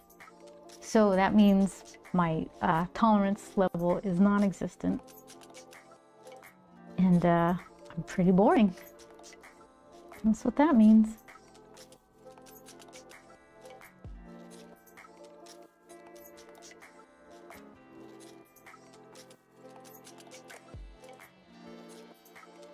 That's a good streaky strand. I like it. This will be horrible to say, but it's kind of funny. Okay. Before I graduated high school, I realized I needed to slow down my drinking because I could no longer remember the number of nights I couldn't remember. Oh, is that? I can't remember what I don't remember. Before high school, Siege. Where's the party? Where you going? What's the hurry?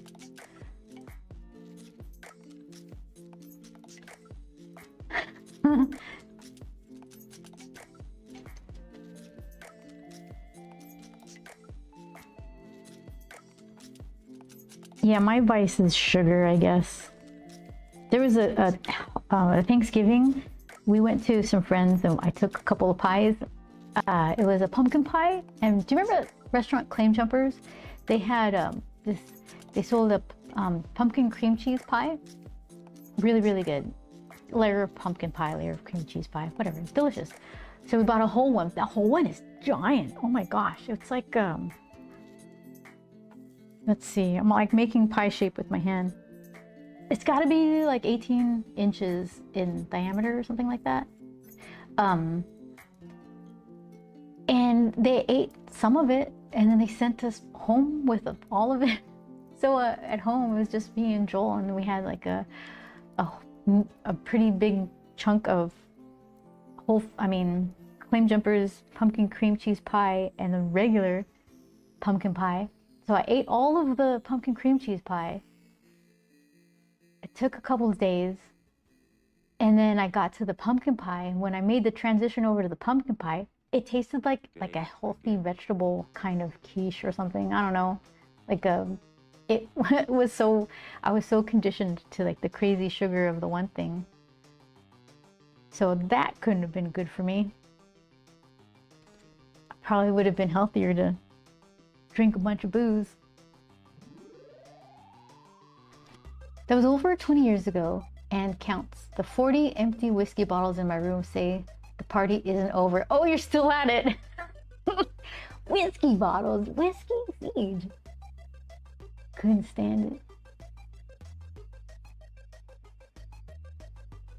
I could stand some sugar.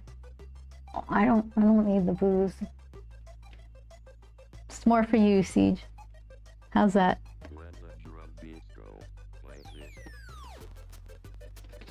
Whiskey.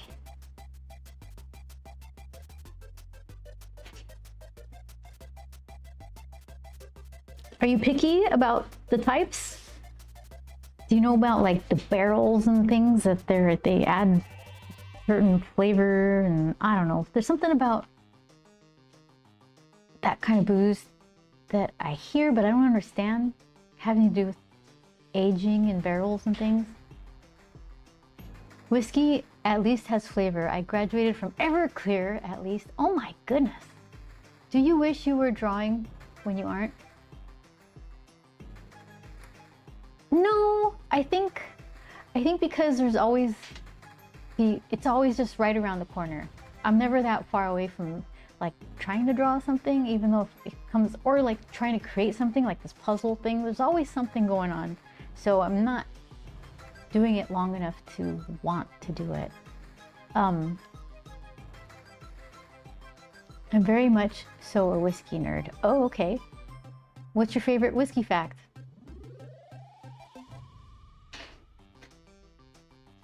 How's your drawing coming along, Vince? Kind of a hit and miss, right? Because you got other stuff to do.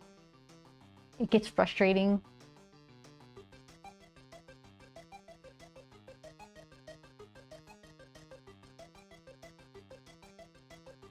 You know what I was doing though? Kind of hits on what you're talking about, Vince. I was doing other stuff, not this stuff. So maybe the answer is yes to you. You wish you were drawing when you aren't. Because in last week I was doing a bunch of digital stuff and it wasn't my favorite thing. And I was like, oh, I feel like because it was so many hours, what I was doing looked nice, but my part in it wasn't very impressive because what is it, colors? What is it? Spot color channels for screen printing. It's just grads mostly, you know, you don't get real rendery because everything's going to be on a separate layer. So if you make it too complicated, it's not going to work for the whatever output you're trying to have. So I just felt like it was like, if you do your job right, it looks like you've done nothing at all. And so doing that, I was like, oh, I can't wait to work on something where at least I can see how I've messed it up. So here we are. Congratulations, everybody. Hold on, this is hard to answer. Oh, we're gonna get some whiskey facts. I'm ready, Siege.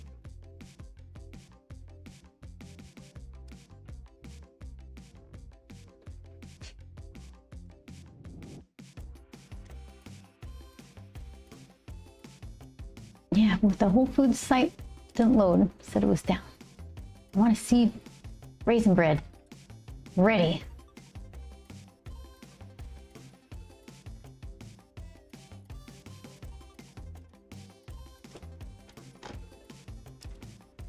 Okay, let's see.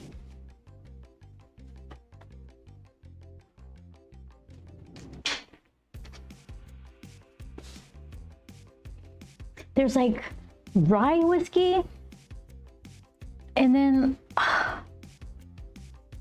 how is Scotch different from whiskey?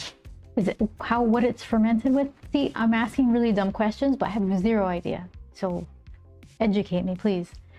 Art is hard. Yeah, it can be. Most of the time it is. I guess if you're doing it right, you're trying to learn something. It's just sometimes it doesn't go well because you don't know everything. So there's going to be this real clumsy, ugly part of your journey. And I mean, best case scenario, you're not doing that in front of people live, but sometimes you just want to show off the journey, I guess. I don't know. But yeah, it's kind of the whole purpose of me messing around with stuff here is that it's not always perfect. Just do the thing.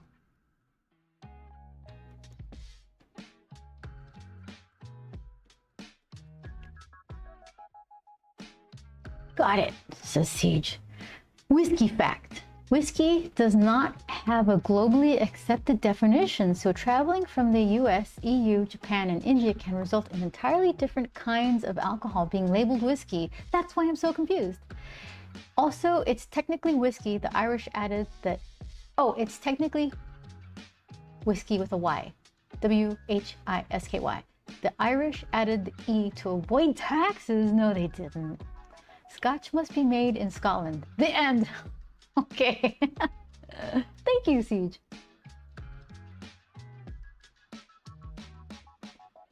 What about rye whiskey?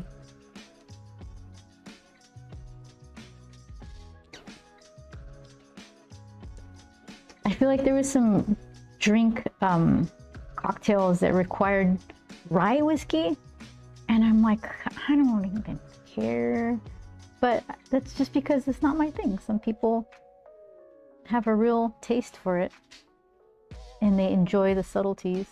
I tried to taste the subtleties of some white wine, and it did actually have like a lemony kind of flavor to it.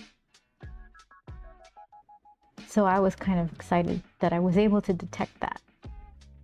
I like tasting things and smelling things, even things that I don't necessarily like. So I thought it would be fun, even though I don't like drinking, to be able to tell the difference between wines, or I don't know.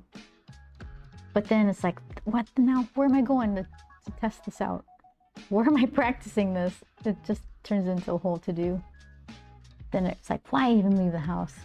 I'm fine right here.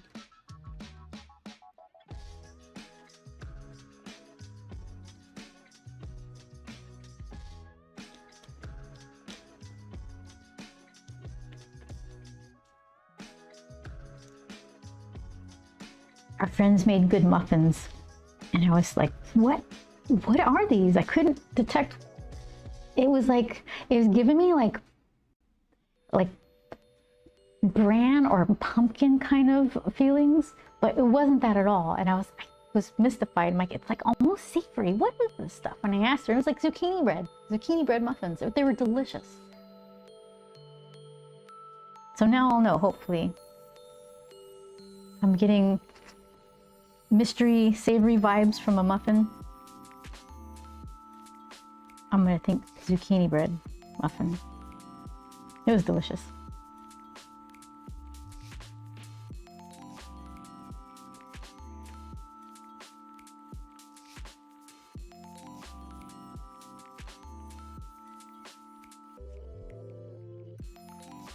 Okay. So, see what we got here. Pumpkin guts. Screaming out. I think I like a lot of what's happening here. This is okay. It's getting a little samey same. Needs to be broken up some with longer pieces. That's probably why I like these stretched out longer pieces so much. It's just a difference from what's going on up here. This needs some more form and shadows or something. I don't know what exactly. I think shadows. I want it to be hollow and spilling out rather than like a wall of just slime. So how would I do that? The mash bill must contain a specific amount of rye grain in the mash bill. The mash bill must contain a specific amount of rye grain. A mash bill, oh, thank you. A mash bill is a mix of different grains that have been malted. A mix of different grains that have been malted. So it must contain a specific amount of rye grain in the grains that have been malted. Sorry, I'm having to look up certain terms here and there. I know the science of it, not the exact. No, thank you so much. I appreciate it.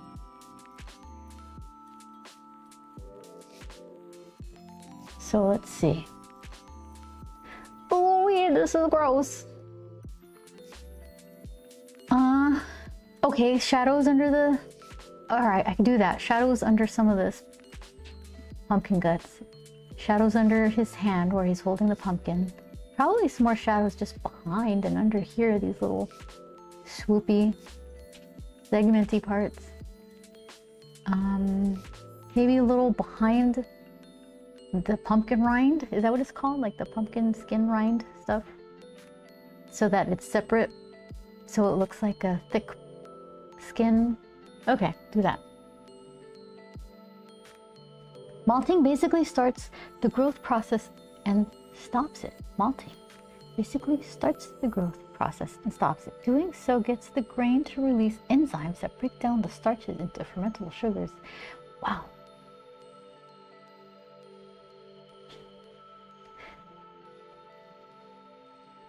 So much crazy stuff happens when you're making alcohol.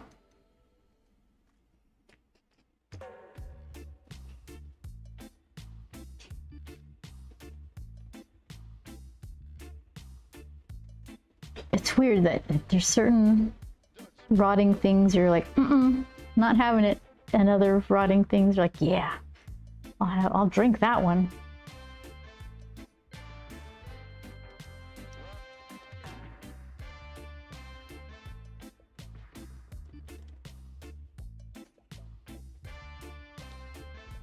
How much of that stuff, the early humans learning what they can and can't eat or drink, has to do with what they've observed in animals, like some animals eating rotten fruit off a tree and starting to stumble around. And then early man was like, I want to do that. I want to stumble around too.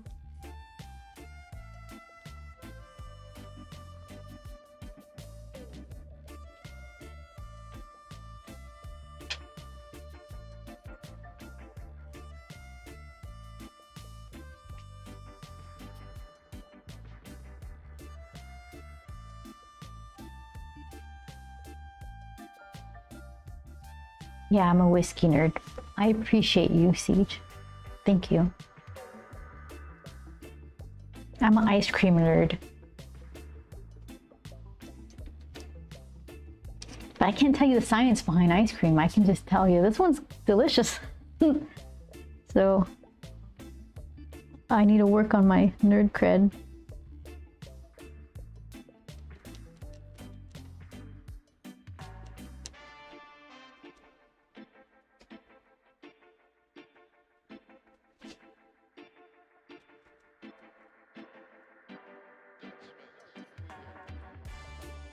Yeah, nothing will be more disappointing than that pickle sorbet. It's not even, it wasn't delicious. The matcha with bugs in it actually was good, except you just were eating bugs, so it wasn't a pleasant overall experience. But the pickle sorbet, just no Salt and Straw. You're a bad boy. More than likely, the first fermented consumables were either an accident. Shipping a large container lightly packed would reduce the amount of air, and sailboats were way slower. Oh. So the sailors were like, well, it's rotten, let's eat it anyway.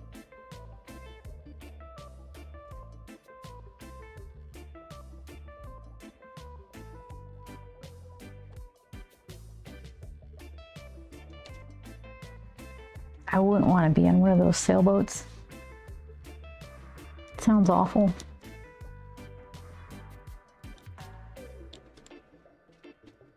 Okay, so then what's happening back here? Let's hold on. Let's do some of this. And then some of this. Throw in more shadow.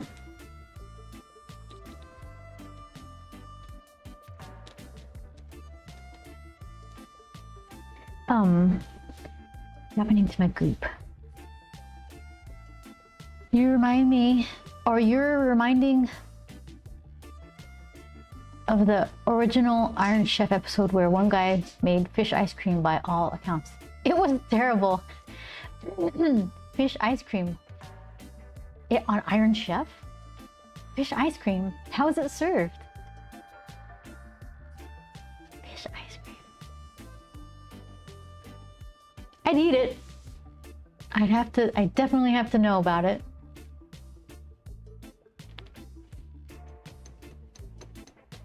Was it frozen?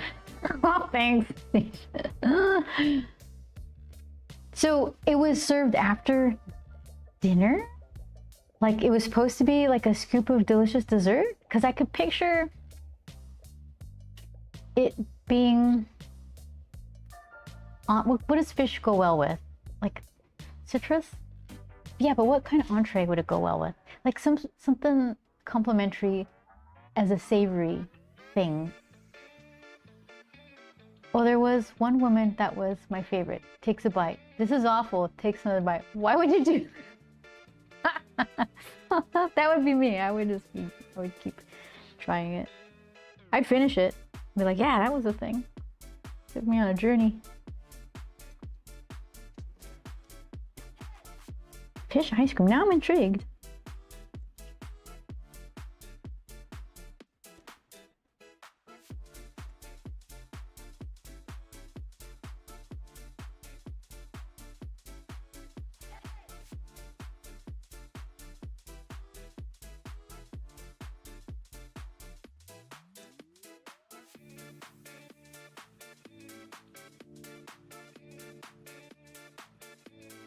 Okay, so then I want to do something here. I want to give it more form. It's almost there. I should push some of these back a little because it's starting to have some depth. Like there's some threads in the way back, and there's some in the forefront.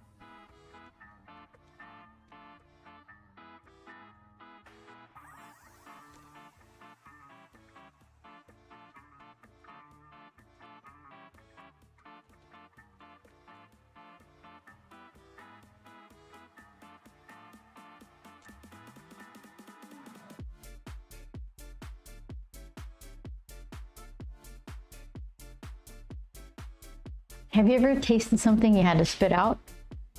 Like, I don't know, some weird side dish?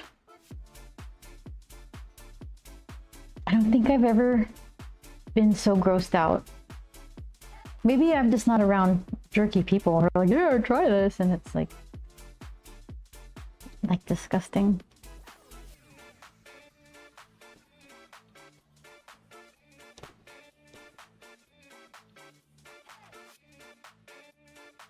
And like if I took a bite out of something and it was okay, it was probably a taco. It was what was it? Carnitas or something. But they served me like a giant spoonful of fat. I spit it out.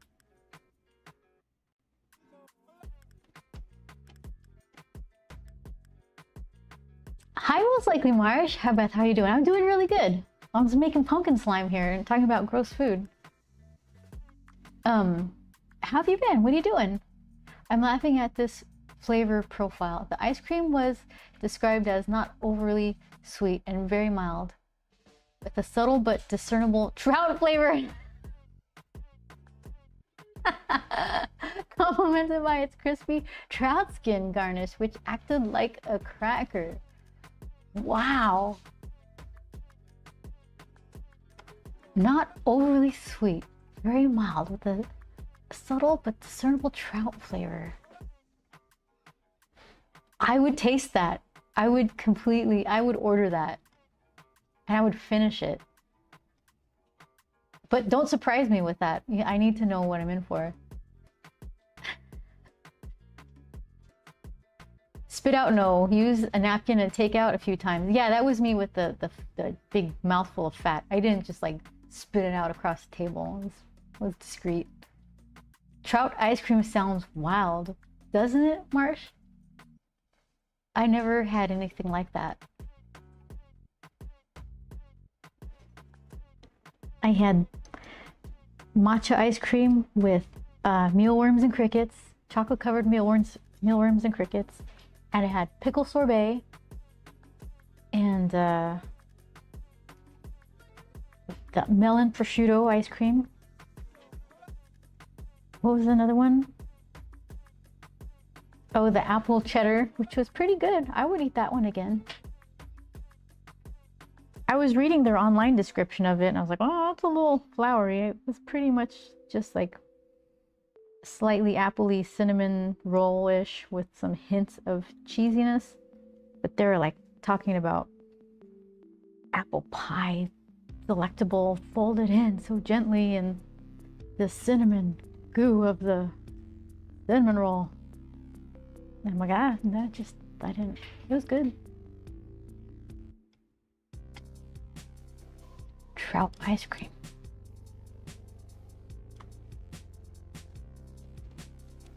Yeah, I think there's a place for that.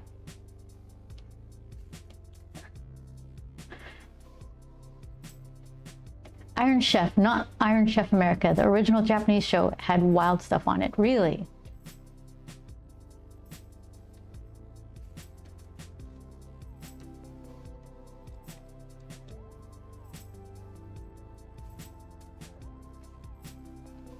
Marsh, I like apples with cheddar. Yeah, right? I had that as a snack when I was little. Just a bite of apple, bite of cheddar. I had long time ago. There was some old-timey diner that offered a slice of cheddar melted on their apple pie. So I tried it because it sounded weird. And I knew from past experience that it was kind of a good combo. And it was pretty good. I haven't seen it around again, except for this ice cream flavor.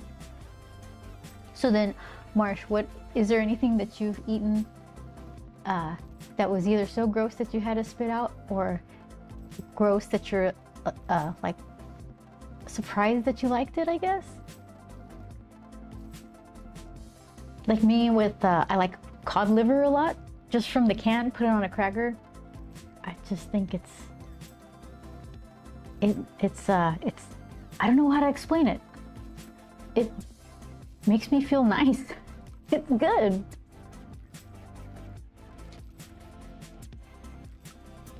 Joel's gonna serve me up some now after the stream. What happened? Thought you wanted some of this.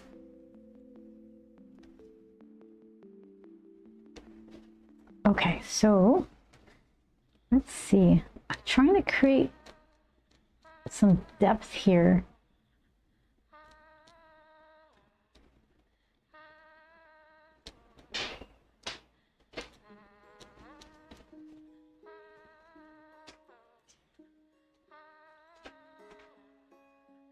might be fine. And then the rest was color.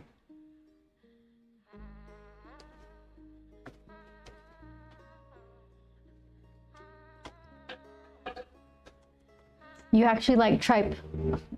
Tripe? How do you say that? Tripe? Mexican, it's like intestines, right? And pate comes in menudo. Tripe? Joel, do you say tripe? Tripe? Say again? Tripe? Is that tripe? Tripas. Tripas? Was it's just the singular though? Just the one. Tripe. Tripe? Tripe. Tripe? Are you saying it in English or Spanish? I'm trying to say it in Spanish. Tripa, tripas. Tripa, tripas. Yeah, I like menudo.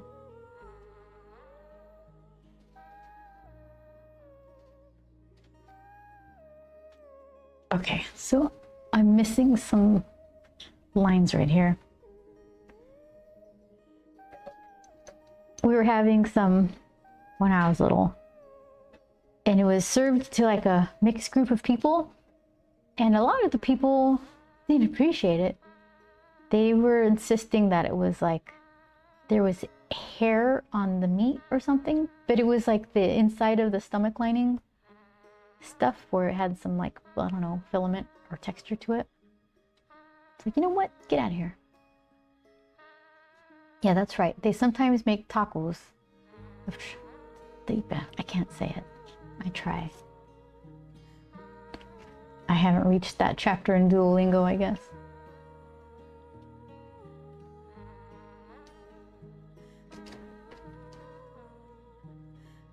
Okay, so let's see what's going on here.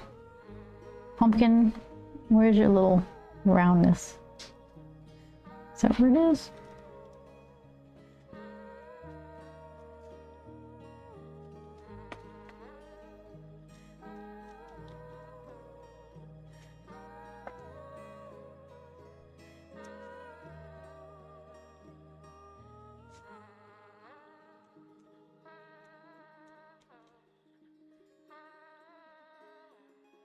Yeah, I don't want to think about what it actually is. Nothing's worse than the dumb little shrimp that's in everything that people are just, everyone's decided it's okay to eat shrimp poop. I'll never understand. No, thank you.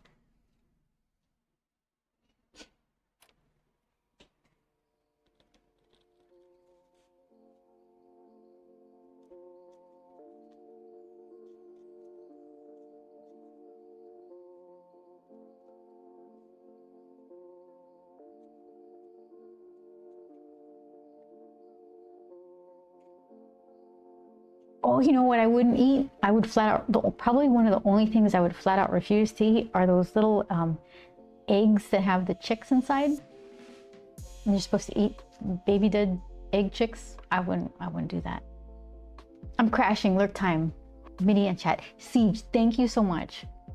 I really appreciate all the education we got today about booze. Sleep well. Marsh, you're not into little baby chicks and eggs?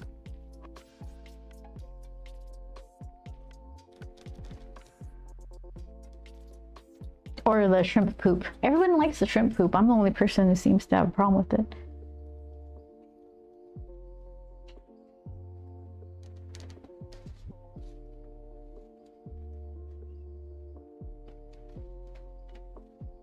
Oh, there's a Swedish canned fish that's fermented that's supposed to smell like death.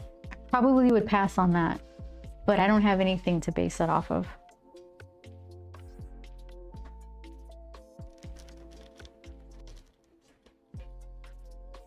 It seems to, well, I guess I only see the videos of pranks involving it. I was gonna say it seems to be only used to torment people, but that's what I'm gonna be shown online. I'm not gonna see a nice happy family just enjoying a meal.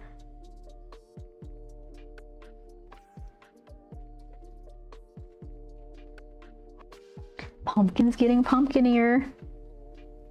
Let's beef them up.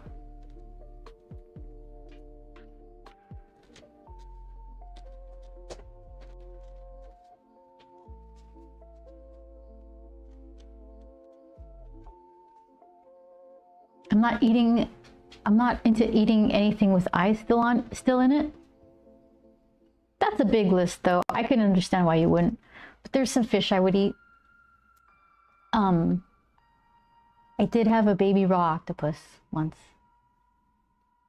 It wasn't delicious. But I don't know.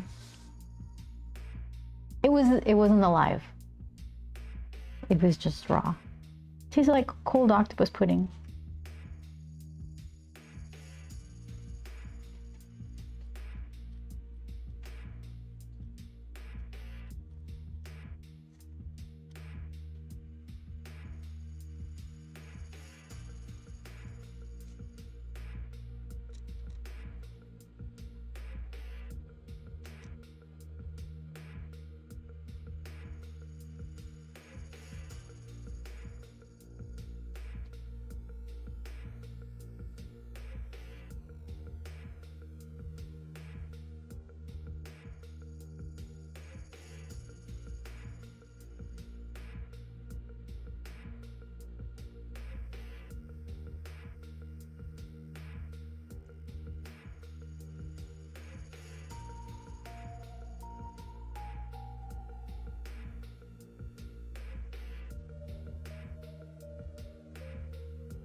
Pumpkin guts indeed.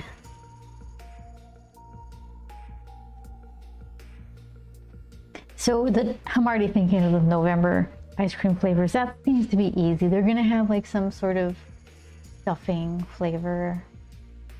Something weird with like turkey and mashed potatoes. They're gonna have pumpkin pie, something or other, but they're gonna have a twist. It's gonna be like I don't know, something like fancy sounding.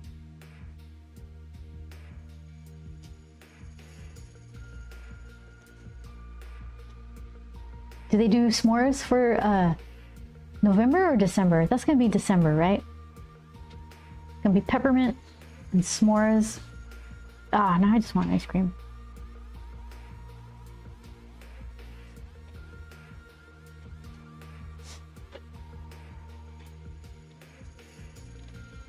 Ooh, big old wet line right there.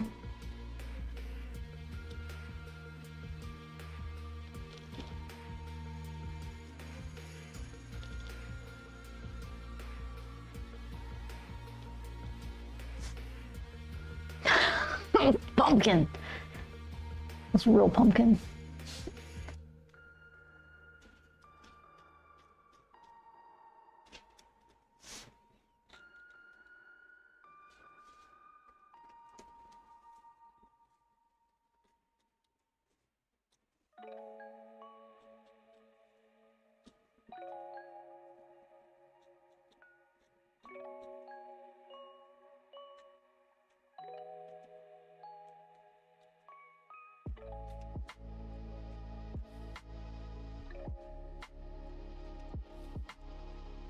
Okay, that's pretty pumpkin-y. What else? It's painting time.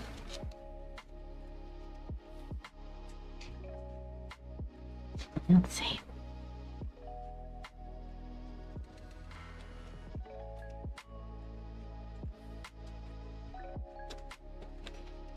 I'm dipping my nib in water. I guess the India ink dries on it and it might kind of clog it, mess it up. So before I just set it aside for a second, maybe just try to dip some of the ink out. There's not that much.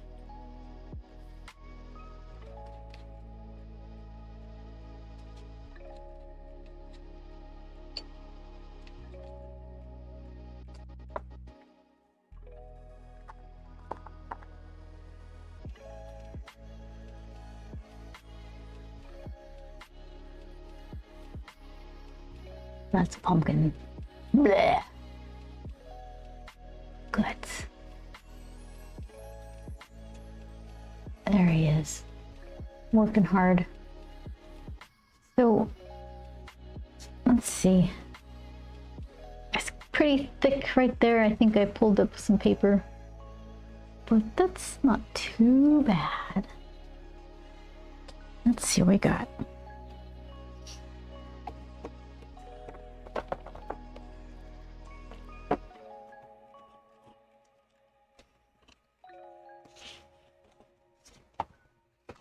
I think I'm gonna have to start separating my watercolors into smaller palettes or something. I still have this random chunk right here.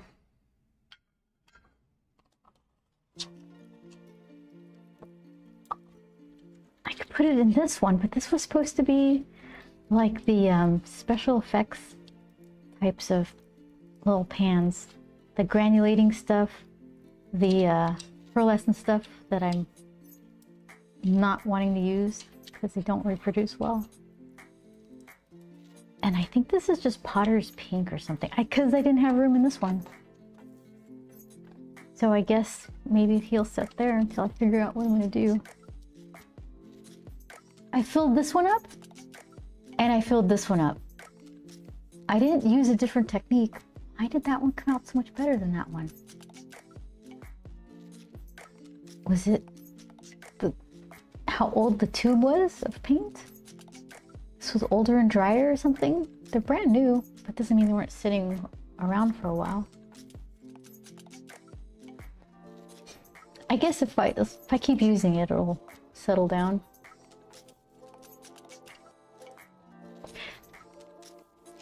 But these are really handy, so I don't want to... Yeah, it is weird, right, Marsh? It'll settle down, but I should figure it out because these are handy and I don't want to have to keep moving things around and remaking little swatches. So I'll have to figure out something that makes sense. So let's see.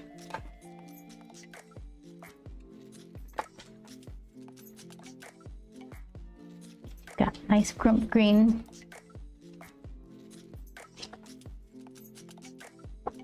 That's too green. That's like Oscar the Grouch green.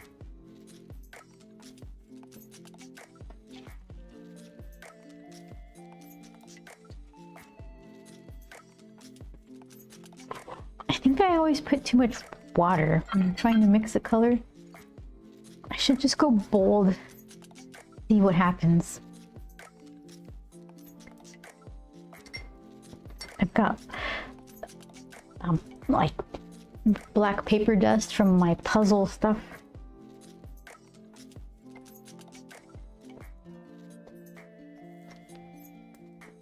I'm gonna have black puzzle paper lung. Oh, hold on. Let's see. I don't need this one.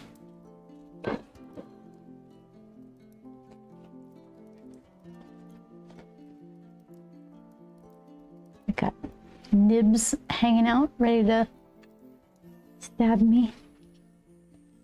That there. Water there. Okay. I think we got this. Who's gonna play with us today? Game begin. All right. Let's try this swooshy one. For going for bold, let's get the big swooshy splooshy brush. This guy. What is it? 8400?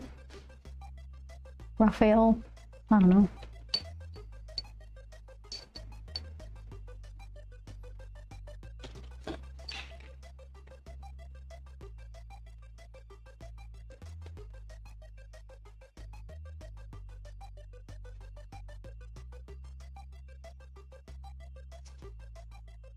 It's pretty green. When the beat go like this. I don't know, let's try it. I always make it too watery and then nothing looks very strong, so what's the worst that could happen?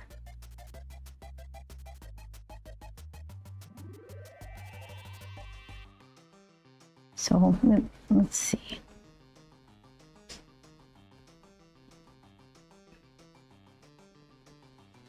Oops. There we go. Do I have the right focus? Yeah. Oh, I don't. There we go.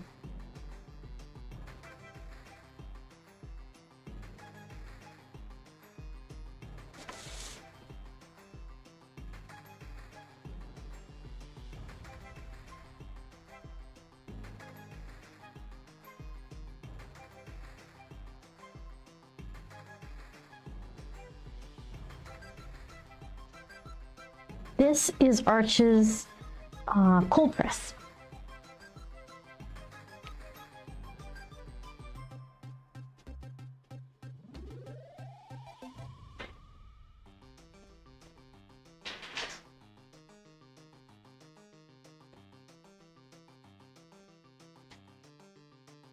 This brush really soaks up all of the juicy green.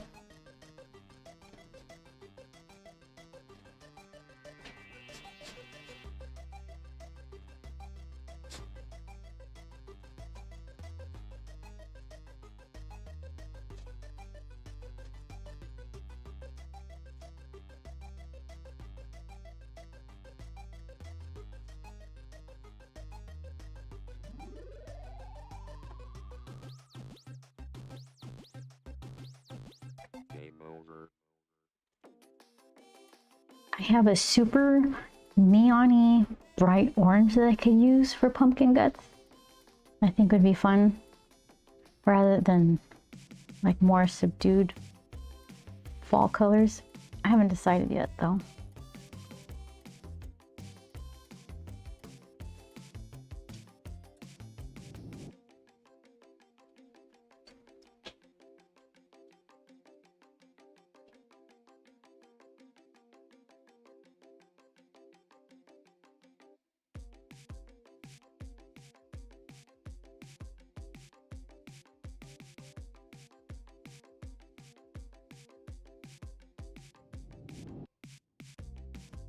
I'm going bold.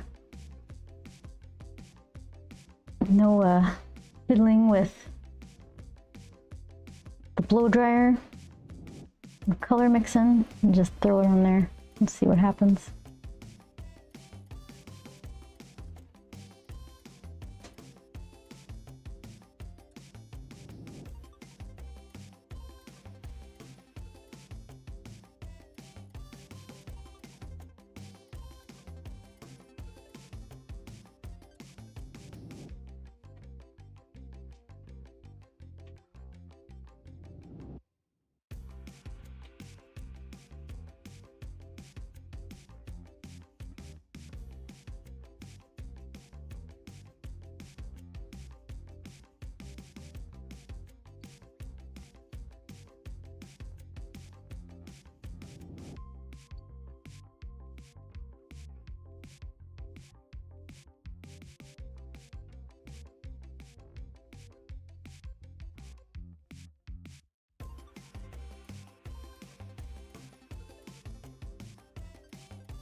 I'm just gonna let the red travel since he's all straining.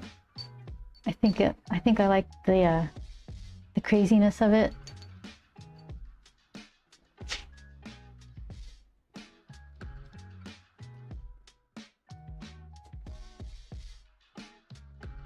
So let's see, gray shirt.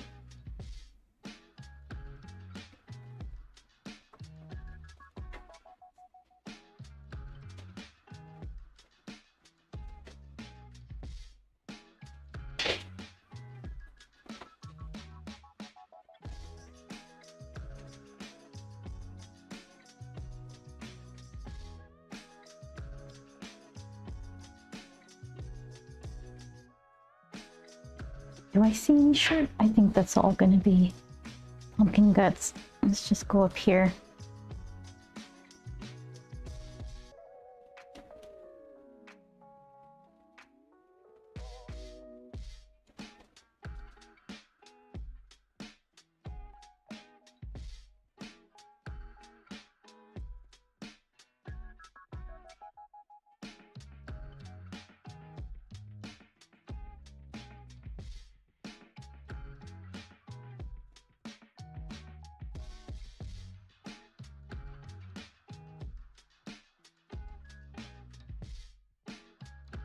Let's give that a try.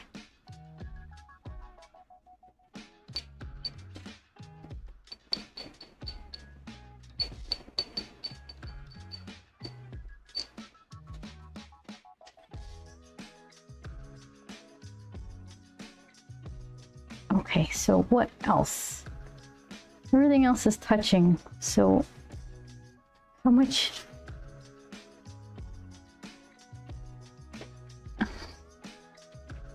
How much blue and gray will the yellow soak in if I just go straight into it? I guess we can find out. We'll just let it happen.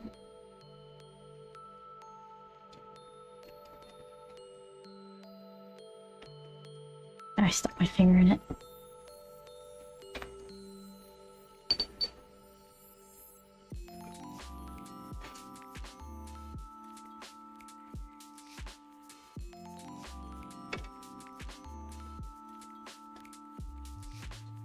Dirty it up a little bit. And that's too much. Too much. There. Try that.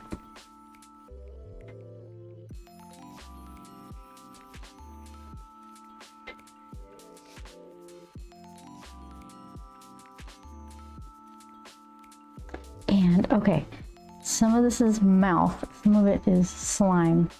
So let's just pick which is which.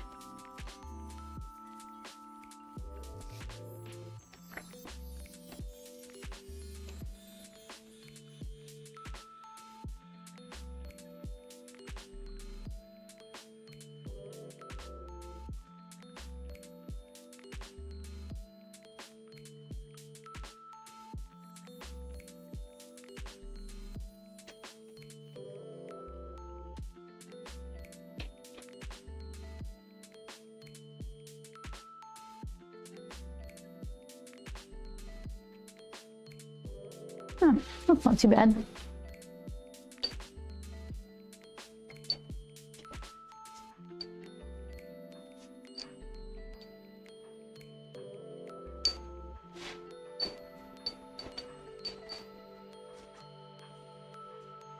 Let's see.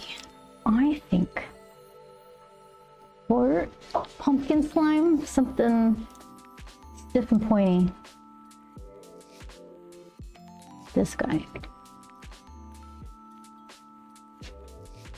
This is one I'd like to find in Tokyo. It's exclusive for, I guess, I don't know, Hokkaido.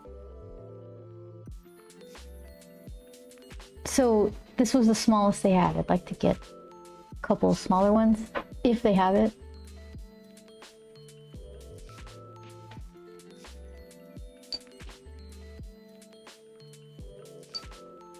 Okay, pumpkin guts.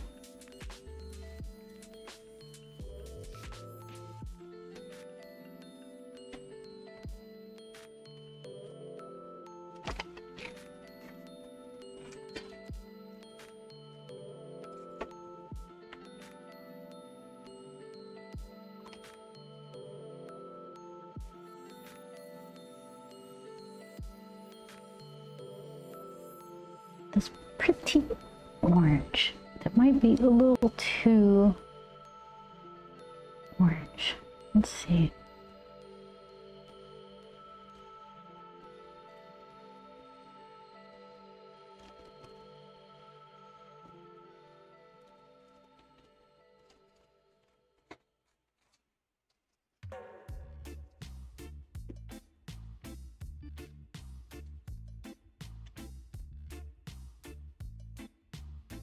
This is too mellow. I need something in between.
I could leave some white, then maybe it'll look a little shinier. But everything's so tiny.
That's pretty icky.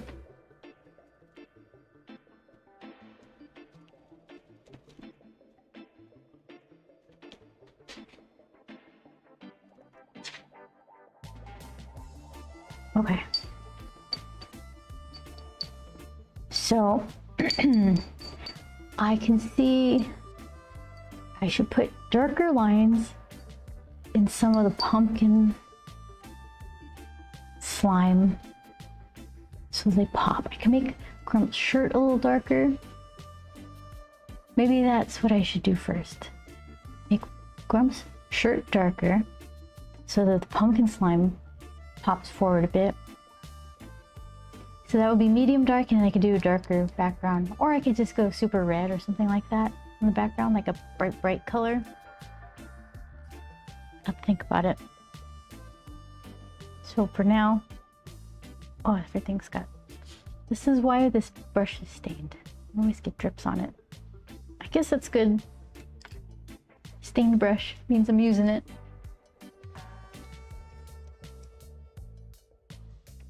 All right, yeah, so it's a good kind of start. Needs work. Cute and gross, which is perfect.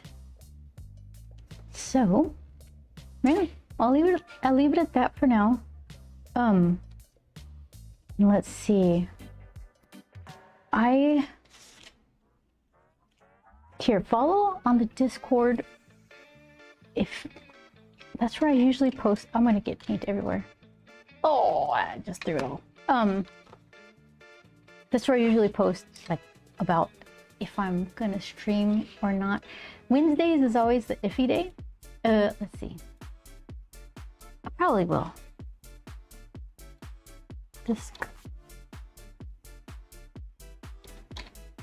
yeah, mark me down for a yes. If you want to check it out, Discord there. Okay, so yeah, and I'll work more on this guy. I don't know how much progress I'll have on my cool little puzzle because I have to learn stuff. This is like a multifaceted bit of like stretching my brain to figure out things. Oh, Shadow, thank you for the grump ball. Aw, look it. There he is. Oh. Aw. My favorite. Thanks, Shadow. So yeah, I'm gonna learn how to do this more better. And this is gonna be... I'll probably have progress next week. Hopefully. Oh my gosh, I have to learn stuff. Learning is hard.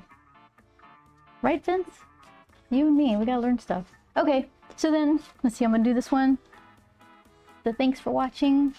Yeah, and thank you guys for hanging out. I will probably, most likely, see you all tomorrow. So take care. Have a good one.